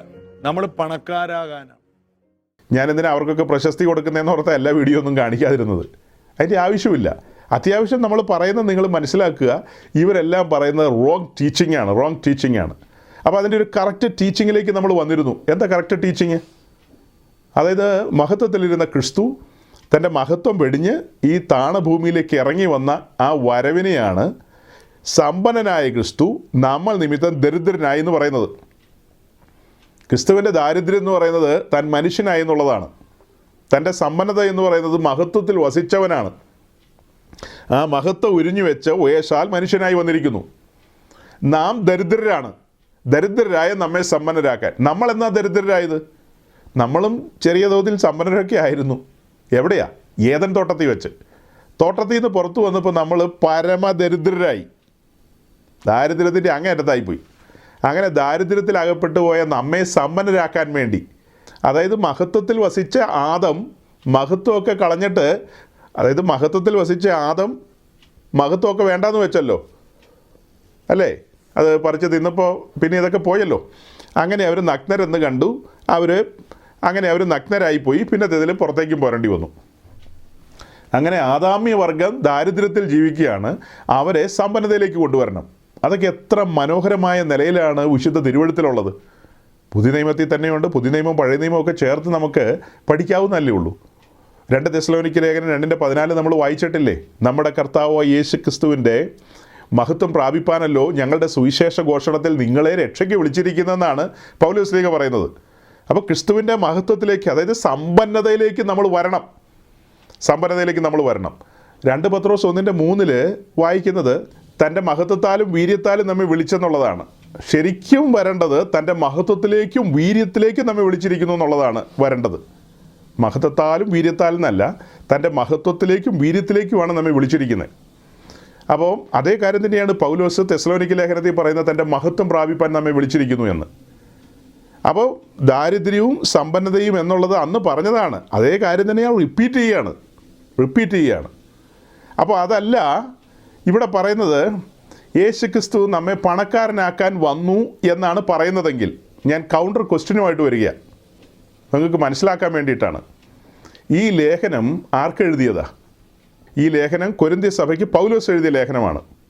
അപ്പോൾ പൗലോസ് ആണല്ലോ അവരോട് പറയുന്നത്, കൊരിന്ത്യരെ നിങ്ങളെല്ലാം പണക്കാരനാകണമെന്ന് പറയുന്നത് പൗലോസ് ലേഖയാണ്. അപ്പോൾ എൻ്റെ ചോദ്യം എന്താണെന്നറിയാവോ? അങ്ങനെയെങ്കിൽ ഈ വാക്തത്വ വചനപ്രകാരം ആദ്യം പണക്കാരനാകേണ്ടത് ഈ പൗലോസ് ലേഖയല്ലേ? അപ്പോസ്തലനായ പൗലോസല്ലേ ആദ്യം പണക്കാരനാകേണ്ടത്? പൗലോസിൻ്റെ അവസ്ഥയെക്കുറിച്ച് 1 കൊരിന്ത്യ ലേഖനം 4:11 എന്താ എഴുതിയിരിക്കുന്നതെന്നൊന്ന് വായിച്ചേ. 1 കൊരിന്ത്യ ലേഖനം 4:11, 1 Corinthians chapter 4 verse 11.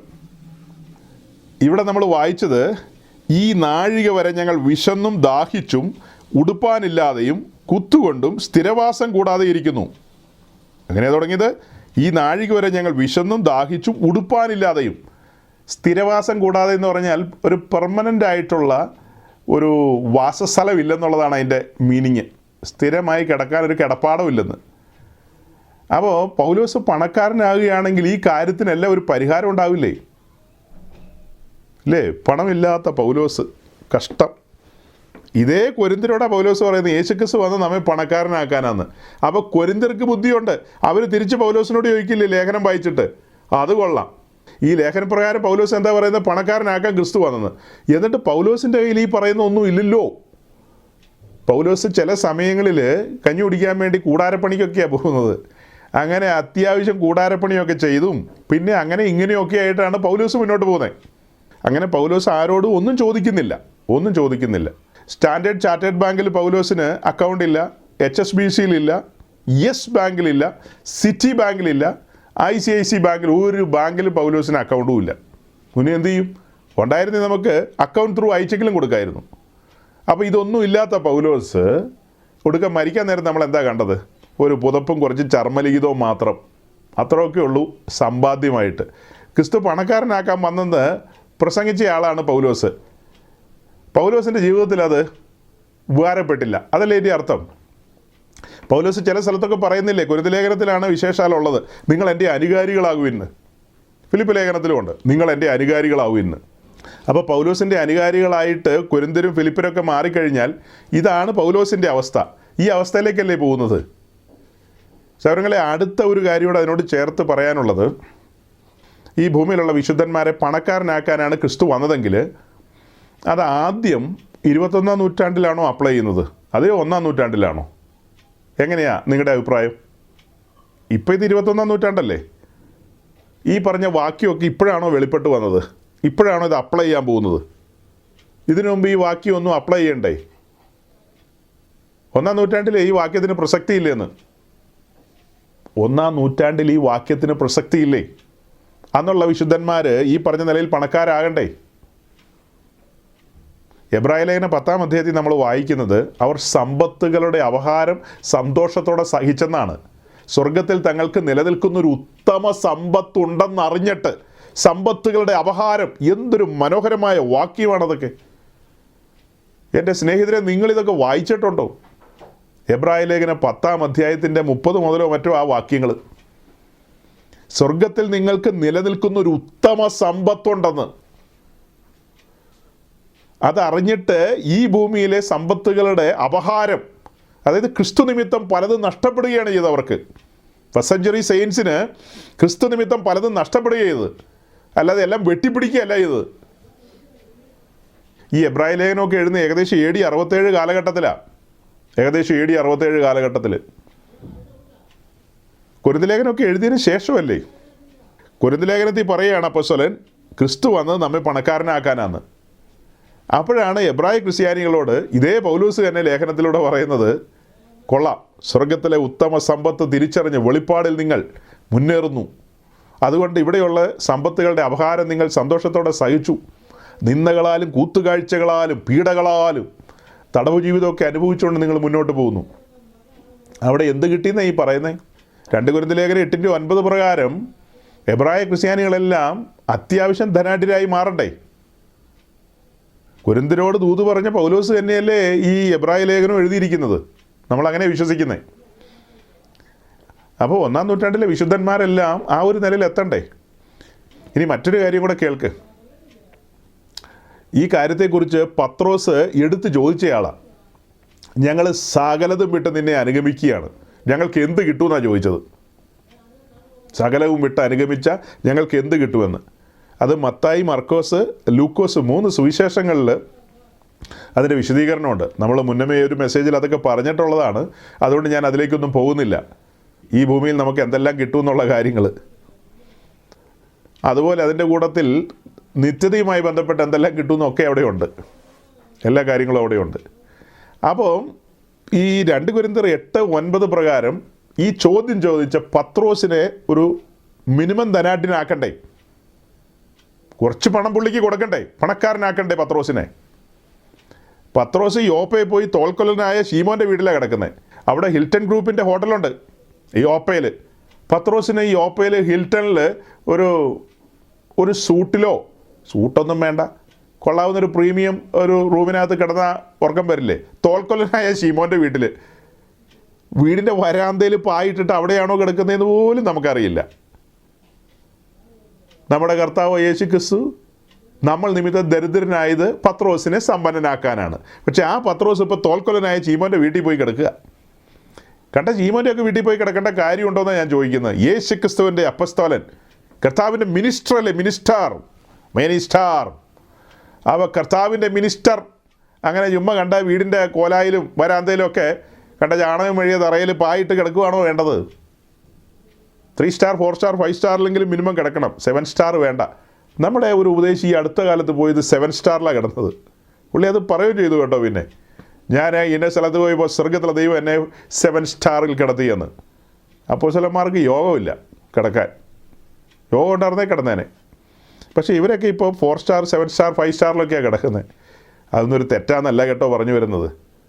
ഈ മനുഷ്യരുടെ തലയ്ക്കകത്തിരിക്കുന്ന മണ്ടത്തരം നമ്മൾ എങ്ങനെ ട്രീറ്റ് ചെയ്യുമെന്ന് എനിക്കറിയില്ല. ഞാൻ ഇതിൽ കൂടുതൽ എങ്ങനെ പറയും? 84 സങ്കീർത്തനം 11 വാക്യം ഒന്ന് വായിച്ച്. യഹോവേ ദൈവം സൂര്യനും പരിചയമാകുന്നു. യഹോവ കൃപയും മഹത്വവും നൽകുന്നു. നേരോടെ നടക്കുന്നവർക്ക് അവൻ ഒരു നന്മയും മുടക്കുകയില്ല. ഇപ്പോൾ വായിച്ച വാക്യത്തിൻ്റെ അവസാനത്തെ ലൈൻ മാത്രം ഞാൻ പുറത്തെടുക്കുക. അവസാനത്തെ ലൈൻ നമുക്ക് ഇഷ്ടപ്പെട്ട ലൈനാണ്. നേരോടെ നടക്കുന്നവർക്ക് ഒരു നന്മയ്ക്കും മുടക്കമില്ലെന്ന്. അല്ലേ? നന്മ എന്ന് പറഞ്ഞാൽ നമ്മുടെ ഉള്ളിൽ വരുന്നത് എന്താ? ഈ ഭൂമിയിലുള്ള ആടുമാട് നാൽക്കാലി എല്ലാം കൂടെ ചേർത്ത് വെച്ചിട്ടാണ് നമ്മൾ പറയുന്നത് നന്മയെന്ന് പറയുന്നത്. നന്മയും പിന്നെ അനുഗ്രഹവും, ഈ 2 കാര്യത്തിൻ്റെയും വിശദീകരണം മുന്നമേ നമ്മൾ തന്നിട്ടുള്ളതാണ്. കേൾക്കാത്ത ആരെങ്കിലും ഉണ്ടെങ്കിൽ പഴയ വല്ല മെസ്സേജും കേട്ട് കഴിഞ്ഞാൽ അതിൻ്റെ ഉത്തരവൊക്കെ കിട്ടും. വളരെ കൃത്യമായിട്ടും അതിൻ്റെ ആൻസർ തന്നിട്ടുണ്ട്. കഴിഞ്ഞ ആഴ്ചത്തെ മെസ്സേജിലും ആ ആൻസർ ഉണ്ട്. ശരിക്കും ശ്രദ്ധിക്കുന്നവർക്ക് ആൻസർ കിട്ടും. അനുഗ്രഹം എന്ന് പറയുന്നത് കാറും വീടും ബംഗ്ലാവും പുഞ്ചപ്പാടവും ഏലത്തോട്ടവും അമേരിക്കൻ വിസയൊക്കെ ആണെങ്കിൽ,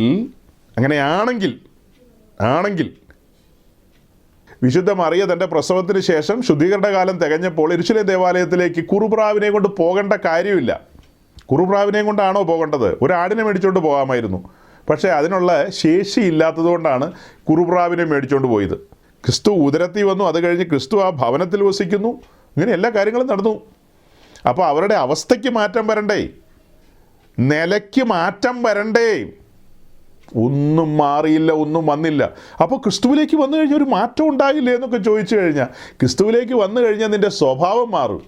നിൻ്റെ സ്വഭാവം കെട്ട സ്വഭാവമാണ്.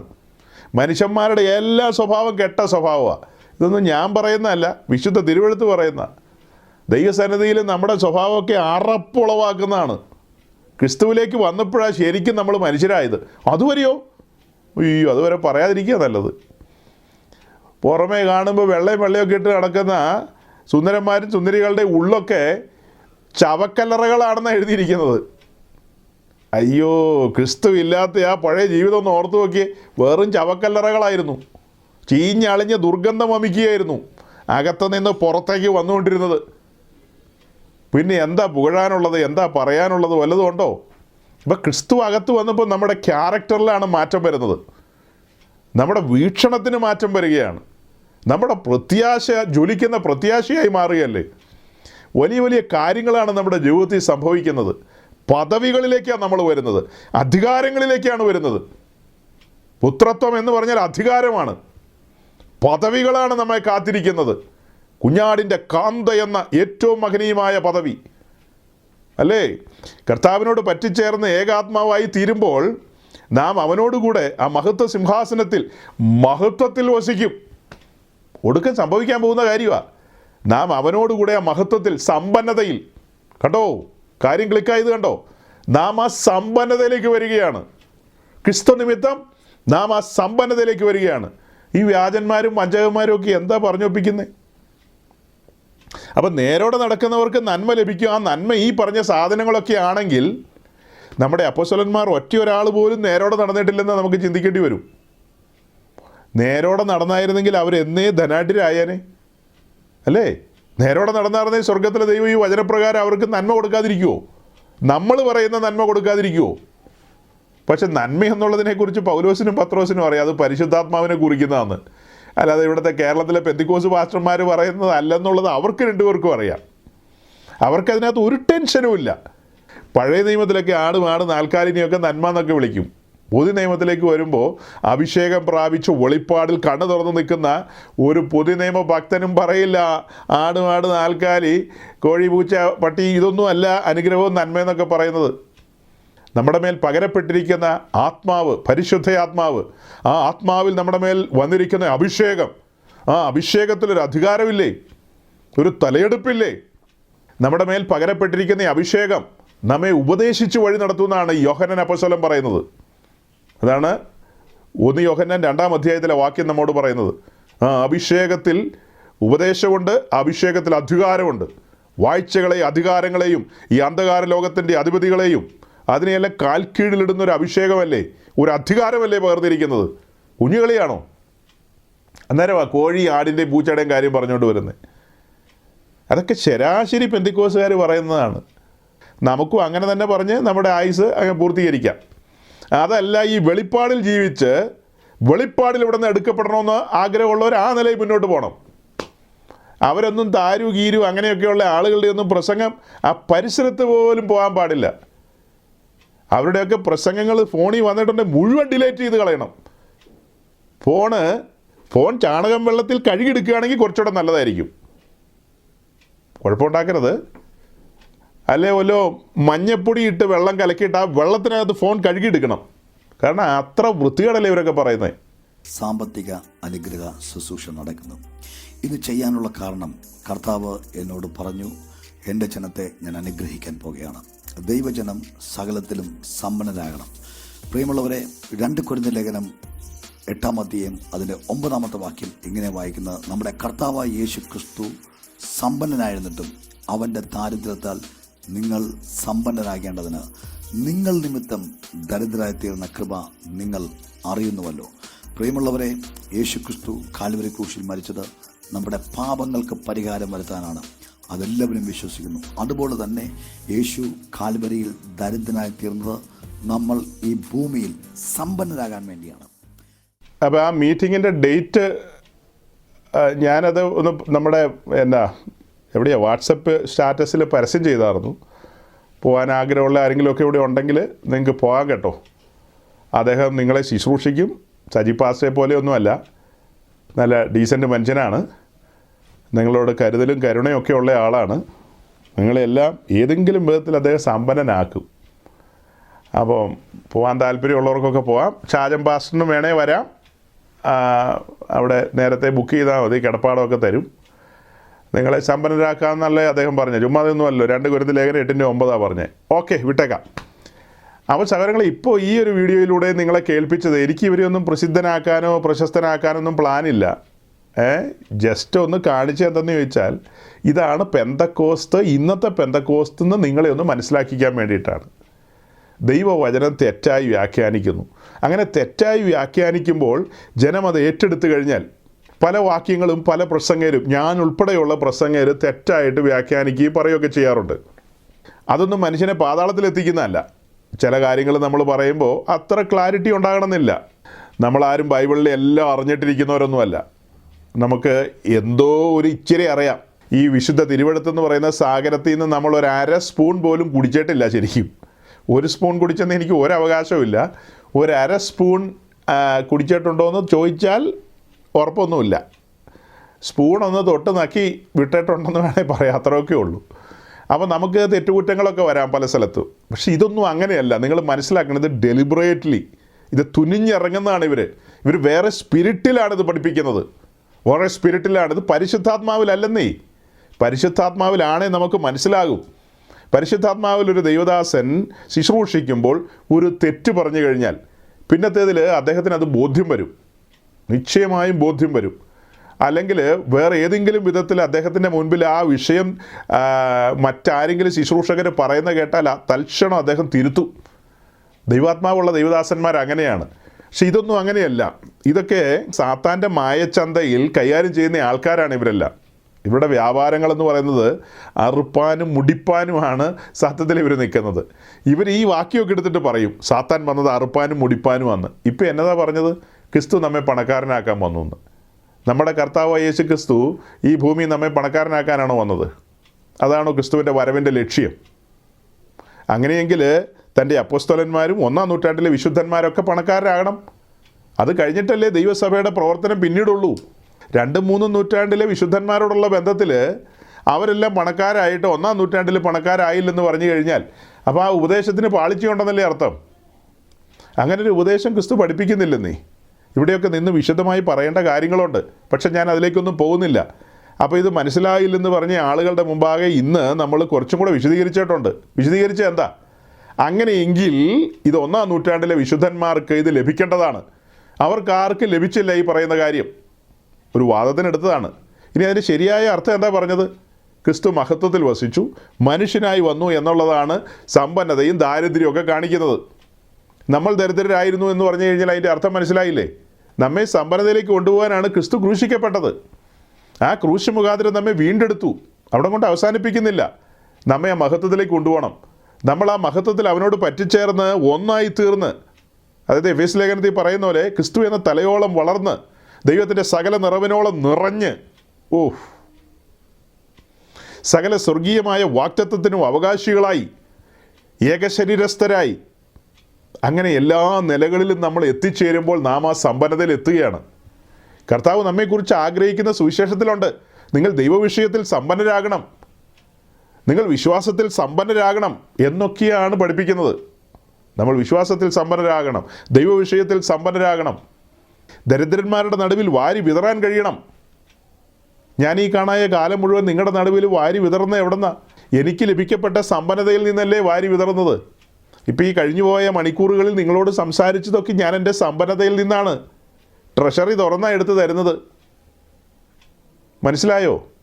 അപ്പോൾ അത് സ്റ്റോക്ക് ഉണ്ടെങ്കിലല്ലേ കൊടുക്കാൻ കഴിയുള്ളൂ. അപ്പോൾ എന്നെക്കുറിച്ച് എൻ്റെ ദൈവം ആഗ്രഹിക്കുന്നത് ഞാൻ ദൈവവിഷയത്തിൽ സമ്പന്നരായിരിക്കണം.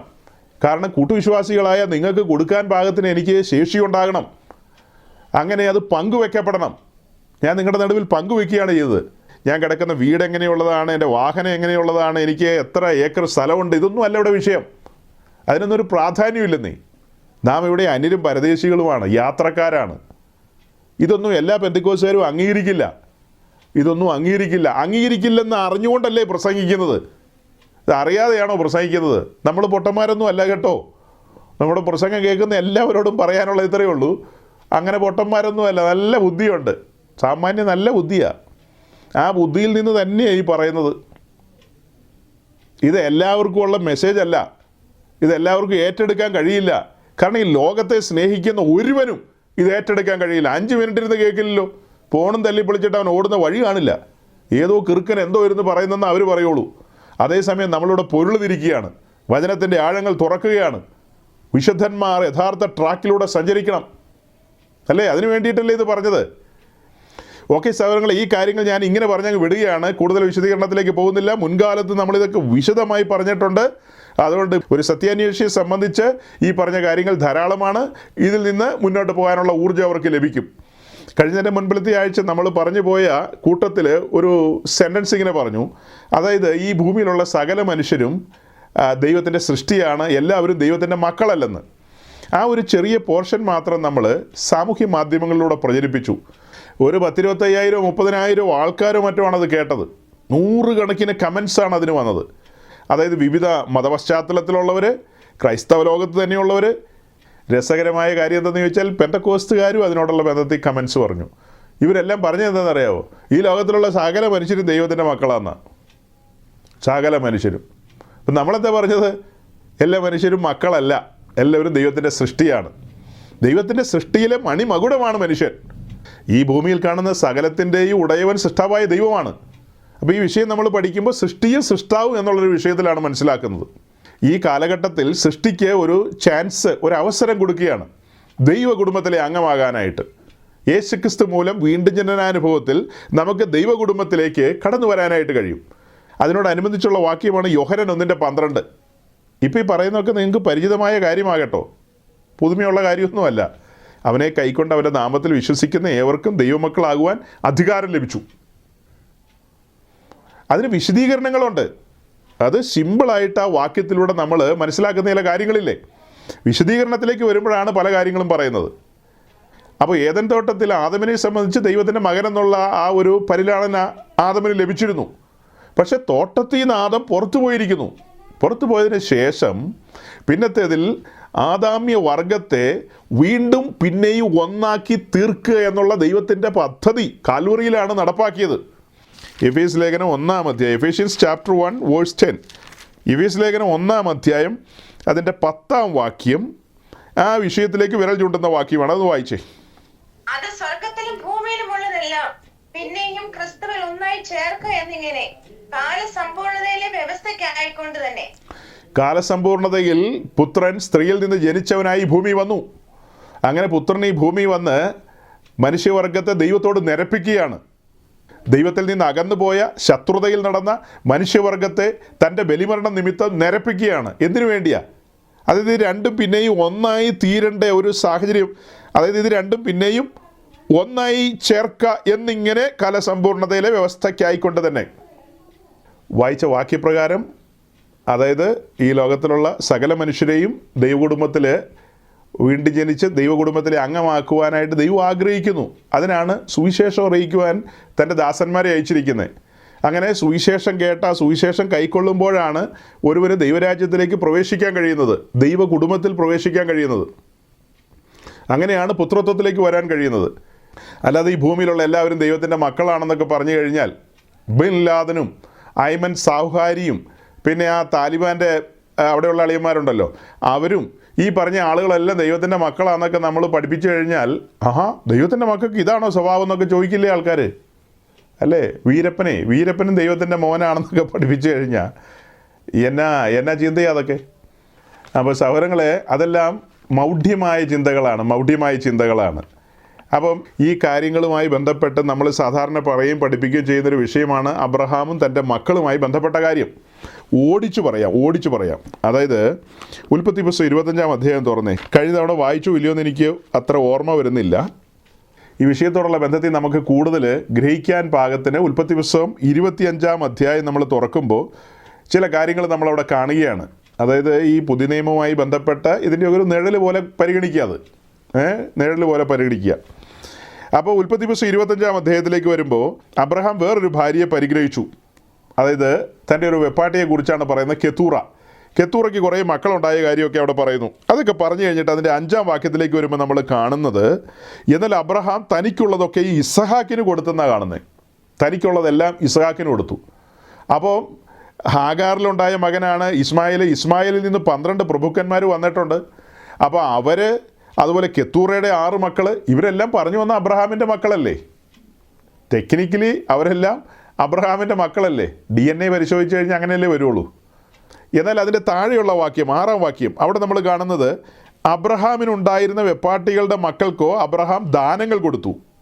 താൻ ജീവനോടിരിക്കുമ്പോൾ തന്നെ അവരെ തൻ്റെ മകനായ ഇസ്ഹാക്കിൻ്റെ അടുക്കൽ നിന്ന് കിഴക്ക് ദേശത്തേക്ക് അയച്ചു. അതായത് ഈ പറയപ്പെട്ട ആളുകൾക്കെല്ലാം ദാനങ്ങൾ കൊടുത്തെന്നാണ് പറയുന്നത്. ദാനങ്ങൾ കൊടുത്തു. പക്ഷേ അവകാശം കൊടുത്തത് ഇസ്ഹാക്കിനാണ്. ദാനങ്ങൾ കൊടുത്തു. ഈ ഭൂമിയിലുള്ള സകല മനുഷ്യർക്കും സ്വർഗത്തിലെ ദൈവം ദാനങ്ങൾ കൊടുക്കുന്നു. മഞ്ഞും മഴയും ദൈവത്തിൻ്റെ ദാനമാണ്.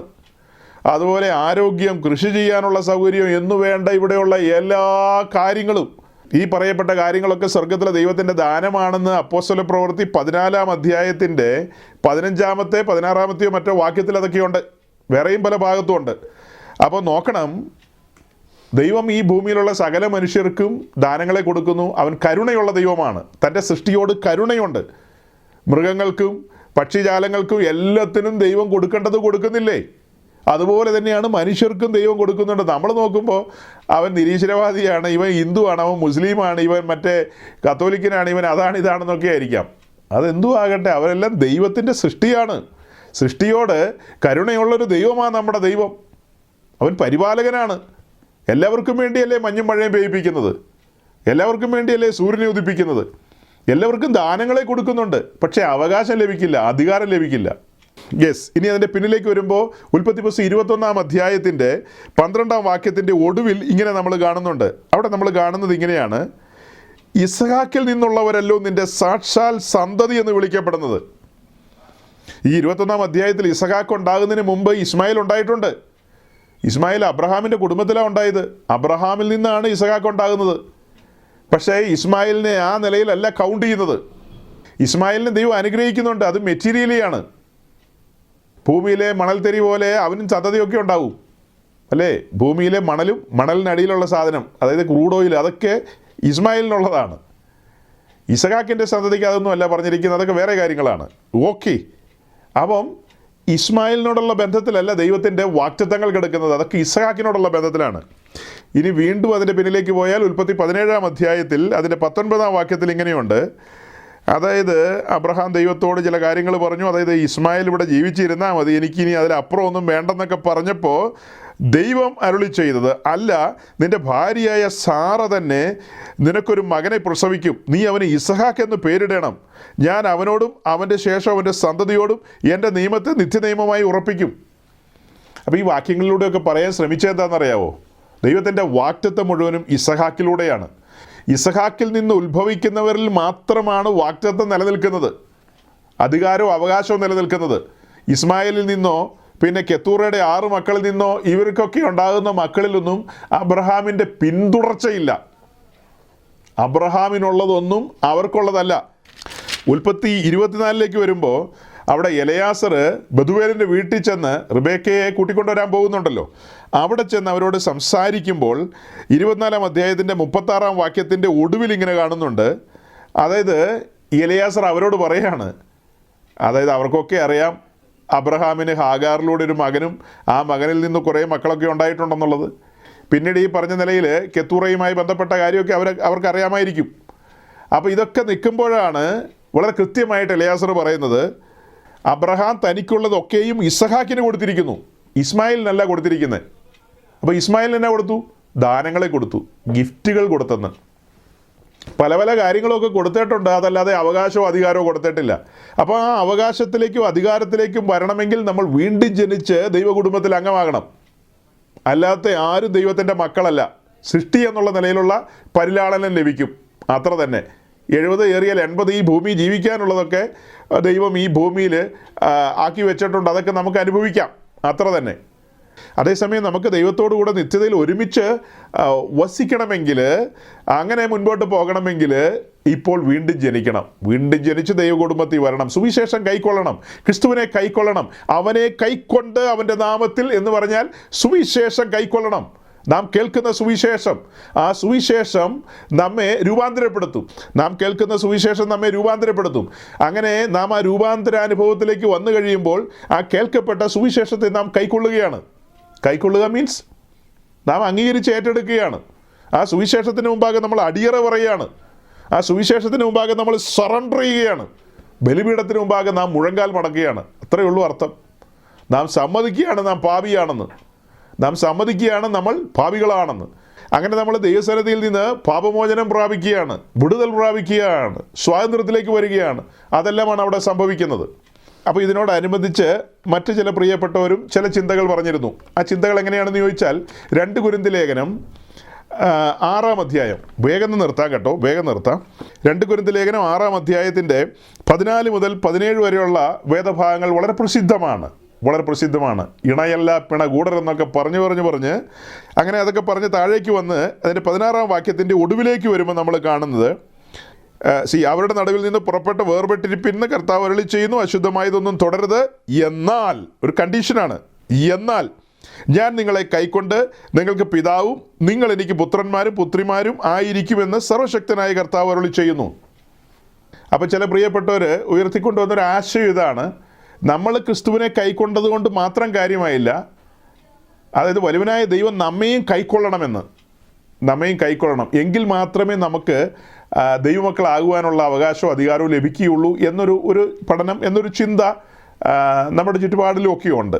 അപ്പോൾ അതിൻ്റെ ഒരു നിജസ്ഥിതി മനസ്സിലാക്കാൻ വേണ്ടിയിട്ട് സൗരങ്ങളൊന്ന് ശ്രദ്ധിക്കണം. സമയം പോയി എന്ന് അറിഞ്ഞുകൊണ്ട് തന്നെയാണ് ഇതിനി പിന്നത്തേക്ക് വെച്ച് കഴിഞ്ഞാൽ ഞാൻ അതങ്ങ് വിട്ട് കളയുള്ളൂ. അപ്പോൾ നിങ്ങൾക്കത് പ്രയോജനം ചെയ്യില്ല. അതുകൊണ്ടാണ് സമയം പോയെങ്കിലും ഞാനിത് പറയാനായിട്ട് പരിശ്രമിക്കുന്നത്. തിരക്കില്ലാത്തവരൊക്കെ ഇരുന്ന് കേൾക്കുക. ഓക്കെ, അപ്പോൾ നമ്മൾ മനസ്സിലാക്കേണ്ടത് യോഹന്നാൻ 1-ാം അധ്യായം 12-ാം വാക്യത്തിൽ പറയുന്ന രക്ഷയുമായി ബന്ധപ്പെട്ട കാര്യമാണ്, സാൽവേഷനുമായി ബന്ധപ്പെട്ട കാര്യമാണ്. അപ്പോൾ ആ വിഷയം നമ്മൾ പഠിക്കുമ്പോൾ അതിനോട് ചേർത്ത് 2 കൊരിന്ത്യർ ലേഖനം 6-ാം അധ്യായത്തിലെ ഈ വാക്യം കണക്ട് ചെയ്യാൻ പറ്റില്ല. ഇത് രക്ഷയുമായി ബന്ധപ്പെട്ട് പറയുന്ന കാര്യങ്ങളല്ല. ഇത് കൊരിന്ത്യ സഭയോട് പറയുന്ന സന്ദേശമാണ് ഈ ലേഖനം എന്ന് പറയുന്നത്. അതിന് തൊട്ട് മുകളിൽ 11-ാം വാക്യത്തിൽ ഇങ്ങനെ കാണുന്നുണ്ട്, അല്ലയോ കൊരിന്ത്യരേ എന്നൊക്കെ പറഞ്ഞാൽ തുടങ്ങുന്നത്. കൊരിന്ത്യർക്ക് ബുദ്ധിപദേശം കൊടുക്കുകയാണ്. അതുപോലെ തന്നെ 6-ാം അധ്യായം തുടങ്ങുന്നത് എങ്ങനെയാണ്? 2 കൊരിന്ത്യർ ലേഖനം 6-ാം അധ്യായമാണല്ലോ ഈ പറയുന്നത്. അത് 6-ാം അധ്യായം തുടങ്ങുന്നത്, നിങ്ങൾക്ക് ദൈവത്തിൻ്റെ കൃപ ലഭിച്ചത് വ്യർത്ഥമായി തീരരുതെന്ന് ഞങ്ങൾ സഹപ്രവർത്തിക്കാരായി നിങ്ങളെ പ്രബോധിപ്പിക്കുന്നു. അതായത് കൊരിന്ത്യർക്ക് ലഭിച്ച ദൈവകൃപ വ്യർത്ഥമാക്കി കളയരുത്, കൃപയെ അഗണ്യമാക്കരുതെന്ന് ഞങ്ങൾ നിങ്ങളെ പ്രബോധിപ്പിക്കുകയാണെന്ന്. അതാണ് പൗലോസ് അവിടെ പറയുന്നത്. അവർക്ക് ലഭിക്കപ്പെട്ട കൃപ അഗണ്യമാക്കരുതെന്ന്. അതായത് കൊരിന്ത് എന്ന് പറയുന്നത് പുരാതന ലോകത്തെ പ്രസിദ്ധമായ പട്ടണമാണ്, ഒരു സീപോർട്ടാണ്, ഒരു മ്ലേച്ഛ പട്ടണം എന്ന് വേണമെങ്കിൽ പറയാം. ഇന്ന് നമ്മൾ പറയുന്ന ദുബായിയോ സിംഗപ്പൂരോ അതുപോലെ ന്യൂയോർക്കോ എന്നൊക്കെ പറയുന്ന പോലെ ഒരു സീപോർട്ടാണത്, പ്രസിദ്ധമായ ഒരു പട്ടണമാണത്. ആ പട്ടണത്തിൽ പൗലോസ് കടന്നു വന്ന് തൻ്റെ 2-ാം മിഷൻ യാത്രയിൽ സുവിശേഷം അറിയിച്ചു. തീത്തോസ് യുസ്തോസിൻ്റെ വീട്ടിൽ വന്നു 1 ആണ്ടും 6 മാസമോടെ താമസിച്ചുകൊണ്ട് സുവിശേഷം അറിയിച്ച് അങ്ങനെ സ്ഥാപിച്ചൊരു സഭയാണ് കൊരിന്തിലുള്ളത്. ആ കൊരിന്തിലുള്ള വിശുദ്ധന്മാരോട് കുറച്ച് നാൾ കഴിഞ്ഞിട്ട് പൗലോസ് പറയുന്നൊരു കാര്യമുണ്ട്. 1 കൊരിന്ത്യർ ലേഖനം 3-ാം അധ്യായത്തിലും 6-ാം അധ്യായത്തിലും, അല്ലയോ കൊരിന്ത്യരേ നിങ്ങൾ പരിശുദ്ധാത്മാവിൻ്റെ മന്ദിരമാണ്. കൊരിന്തിലെ സഭയെന്ന് പറയുന്നത് സഭയാൻ ശരീരത്തിൻ്റെ ഭാഗമാണെന്നാണ് പറയുന്നത്. അത് കഴിഞ്ഞിട്ട് 6-19-20 വരുമ്പോൾ പറയുന്നത് നിങ്ങൾ പരിശുദ്ധാത്മാവിൻ്റെ മന്ദിരമാണെന്ന്. വ്യക്തിപരമായി നിങ്ങൾ ഓരോരുത്തരും പരിശുദ്ധാത്മാവിൻ്റെ മന്ദിരമാണ്. ആ മന്ദിരത്തിലെ പുരോഹിതന്മാരാണ് നിങ്ങൾ ഓരോരുത്തരും. ആ മന്ദിരത്തിലെ യാഗമൃഗവും നിങ്ങൾ തന്നെയാണ്. ഈ പറഞ്ഞ കാര്യങ്ങളൊക്കെ പൗലോസ് അവരെ ധരിപ്പിച്ചിട്ടുണ്ട്, പഠിപ്പിച്ചിട്ടുണ്ട്. അത് വീണ്ടും ഓർമ്മിപ്പിക്കുകയാണ് ഈ ലേഖനത്തിലൂടെ, വീണ്ടും ഓർമ്മിപ്പിക്കുകയാണ്. 2 കൊരിന്ത്യർ ലേഖനം എഴുതുന്ന ഈ കാലത്തിന് മുൻപ് 1 കൊരിന്ത്യർ ലേഖനത്തിലെ കാര്യങ്ങൾ നമുക്കറിയാം. അവിടെ ചില പുള്ളികൾ ചിലരെയൊക്കെ വെച്ചോണ്ടിരിക്കുന്നു എന്നൊക്കെയാണ് വായിക്കുന്നത്. അയ്യോ, മ്ലേച്ഛതയുടെ പാരമ്യം എന്ന് വേണ്ട പല പല കാര്യങ്ങളാണ് അവിടെ നമ്മൾ കേൾക്കുന്നത്. ഇതെല്ലാം വെച്ചിട്ടാണ് പൗലോസ് 2 കൊരിന്ത്യർ ലേഖനം 6 പറയുന്നത്, നിങ്ങൾ അവിശ്വാസികളോട് ഇണയില്ല പിണ കൂടരുത്. അവിശ്വാസികളോട് ഇതൊക്കെ വിശദീകരിക്കേണ്ടതാണ്, പക്ഷെ ഞാൻ വിശദീകരിക്കാൻ സമയമെടുക്കുന്നില്ല. ഇതിലൂടെ നിങ്ങളുടെ മുമ്പാകെ ഞാൻ തുറന്നു കൊണ്ടുവരുന്നത് എന്താണെന്നറിയാവോ? ഈ കാര്യങ്ങൾ ഇങ്ങനെ പറഞ്ഞിട്ട് അതിൻ്റെ 16-ാം വാക്യത്തിലേക്ക് വരുമ്പോൾ അവിടെ 2 പ്രധാനപ്പെട്ട കാര്യങ്ങൾ എടുത്തുയർത്തി പറയുന്നുണ്ട്. അത് പഴയ നിയമത്തിൽ നിന്നാണ് കോട്ട് ചെയ്യുന്നത്. പഴയ നിയമത്തിൽ നിന്ന് കോട്ട് ചെയ്യുന്നതാണ്. നമ്മൾ രക്ഷയുമായി ബന്ധപ്പെട്ട് പറയുന്നത് രക്ഷ തികച്ചും സൗജന്യമാണ്, അൺകണ്ടീഷണലാണ്. ഏതെങ്കിലും ഒരു കണ്ടീഷൻ വെച്ചിട്ടല്ല കർത്താവ് നമ്മെ സ്വീകരിക്കുന്നത്. നമ്മൾ പാപികളും ദോഷികളും അഭക്തരുമാണെന്ന് തിരിച്ചറിയുന്ന നിമിഷം രക്ഷകന് വേണ്ടി നമ്മുടെ ഉള്ളം തുടിക്കുകയാണ്. ആ സമയത്ത് ക്രിസ്തു നമുക്ക് രക്ഷകൻ എന്നുള്ള നിലയിൽ അവതരിക്കുകയാണ്. നമ്മുടെ ജീവിതത്തിലേക്ക് അവൻ കടന്നു വരികയാണ്. നമ്മൾ അവനെ സ്വീകരിക്കുകയാണ്. അവിടെ ഒരു കണ്ടീഷനും കർത്താവ് പറയുന്നില്ല. അതെ, നിങ്ങൾ ഇണയല്ല പിണയൊക്കെ കൂടുകയാണെങ്കിൽ ഞാൻ നിങ്ങളുമായിട്ടൊരു കൂട്ടുമില്ല കേട്ടോ എന്നൊന്നും പറഞ്ഞില്ല അവിടെ. നിങ്ങളൊന്ന് ചിന്തിച്ചു നോക്കിയേ. ഒരു പാവി നിലയില്ലാ കയത്തി മുങ്ങിച്ചാകാൻ തുടങ്ങുമ്പോൾ അവൻ സുവിശേഷം കേൾക്കുന്നു. അവൻ്റെ 2 കൈകളും ഉയർത്തുകയാണ്, സറണ്ടർ ചെയ്യുകയാണ്. രക്ഷപ്പെടാൻ എന്ത് ചെയ്യണമെന്ന് ചോദിക്കുമ്പോൾ ഇങ്ങനെയൊക്കെ ചെയ്തു കഴിഞ്ഞാൽ ഞാൻ രക്ഷിക്കാമെന്നാണോ പറഞ്ഞത്? രക്ഷയോടുള്ള ബന്ധത്തിലെ പ്രൈമറി എങ്ങനെയാണ് നമ്മൾ കണ്ടത്? യാഗപീഠത്തെ മുൻനിർത്തിക്കൊണ്ട് എന്താ നമ്മൾ പറഞ്ഞത്? സുവിശേഷം നമ്മുടെ കാതുകളിൽ കേൾക്കുകയാണ്. ആ സുവിശേഷം നമ്മെ ഉഴുതുമറിക്കുകയാണ്. അവിടെ നമ്മൾ സറണ്ടർ ചെയ്യപ്പെടുകയല്ലേ? വിശദീകരിക്കേണ്ടതാണ്. മുന്നമേയൊക്കെ പറഞ്ഞിട്ടുള്ളതുകൊണ്ട് ഓടിച്ചു പറയുകയാണ്. അങ്ങനെയല്ലേ നമ്മൾ രക്ഷയിലേക്ക് വന്നത്? രക്ഷയിലേക്ക് വന്ന് നമ്മൾ അടുത്ത പടി വിശ്വാസ സ്നാനത്തിന് ഇറങ്ങിത്തിരിക്കുകയാണ്. അവിടെയാണ് നമ്മളോട് ചില കാര്യങ്ങളെ പറയുന്നത്. ക്രിസ്തുവിനോട് ചേരുവാൻ സ്നാനമേൽക്കുമ്പോൾ അനുദിനം ക്രൂശ് എടുക്കണം, ഇന്നത് പോലെയാണ്, ഇങ്ങനെ പോകണം, അങ്ങനെ പോകണം എന്നൊക്കെ അവിടെയാണ് പറയുന്നത്. അത് കഴിഞ്ഞ് മുൻപോട്ടുള്ള യാത്രയിൽ കൊരിന്ത്യ സഭയോടുള്ള ബന്ധത്തിൽ അവിടെ ഉണ്ടായ സംഭവവികാസങ്ങളെയൊക്കെ മുൻനിർത്തിക്കൊണ്ടാണ് പൗലോസ് പറയുന്നത്, നിങ്ങളിങ്ങനെയുള്ള കൂട്ടുകെട്ടുകളും ബന്ധങ്ങളും അരുതായികളിലൊക്കെ പോയി കഴിഞ്ഞാൽ, പഴയ നിയമത്തിലെ 2 ഭാഗങ്ങളാണ് എടുത്ത് ഉദ്ധരിക്കുന്നത്. ഞാൻ അവരിൽ വസിക്കുകയും അവരുടെ ഇടയിൽ നടക്കുകയും ചെയ്യും, ഞാൻ അവർക്ക് ദൈവം, അവർ എനിക്ക് ജനവുമാകും എന്ന് പറഞ്ഞിരിക്കുന്നതും, അതുപോലെ തന്നെ അവരുടെ നടുവിൽ നിന്ന് പുറപ്പെട്ട് വേർപെട്ടിരിപ്പിന്ന് കർത്താവ് അരുളി ചെയ്യുന്നു എന്നൊക്കെ പറയുന്ന ആ കാര്യം പഴയ നിയമത്തിലെ ഭാഗം എടുത്ത് കോട്ട് ചെയ്തിരിക്കുന്നതാണ്. ഇത് സഭയോടാണ് പറയുന്നത്. ഇതൊരു പാപിയോടല്ല പറയുന്നത്. ഇത് ലോകക്കാരനോടല്ല പറയുന്നത്. ലോകക്കാരനോട് പറയുകയാണ്, ഇങ്ങനെയൊക്കെ ആണെങ്കിൽ ഞാൻ നിന്നെ രക്ഷിക്കാമെന്ന് കർത്താവ് പറയുകയാണെങ്കിൽ അത് തന്നെയല്ലേ ഇവിടുത്തെ മതങ്ങളും പറയുന്നത്.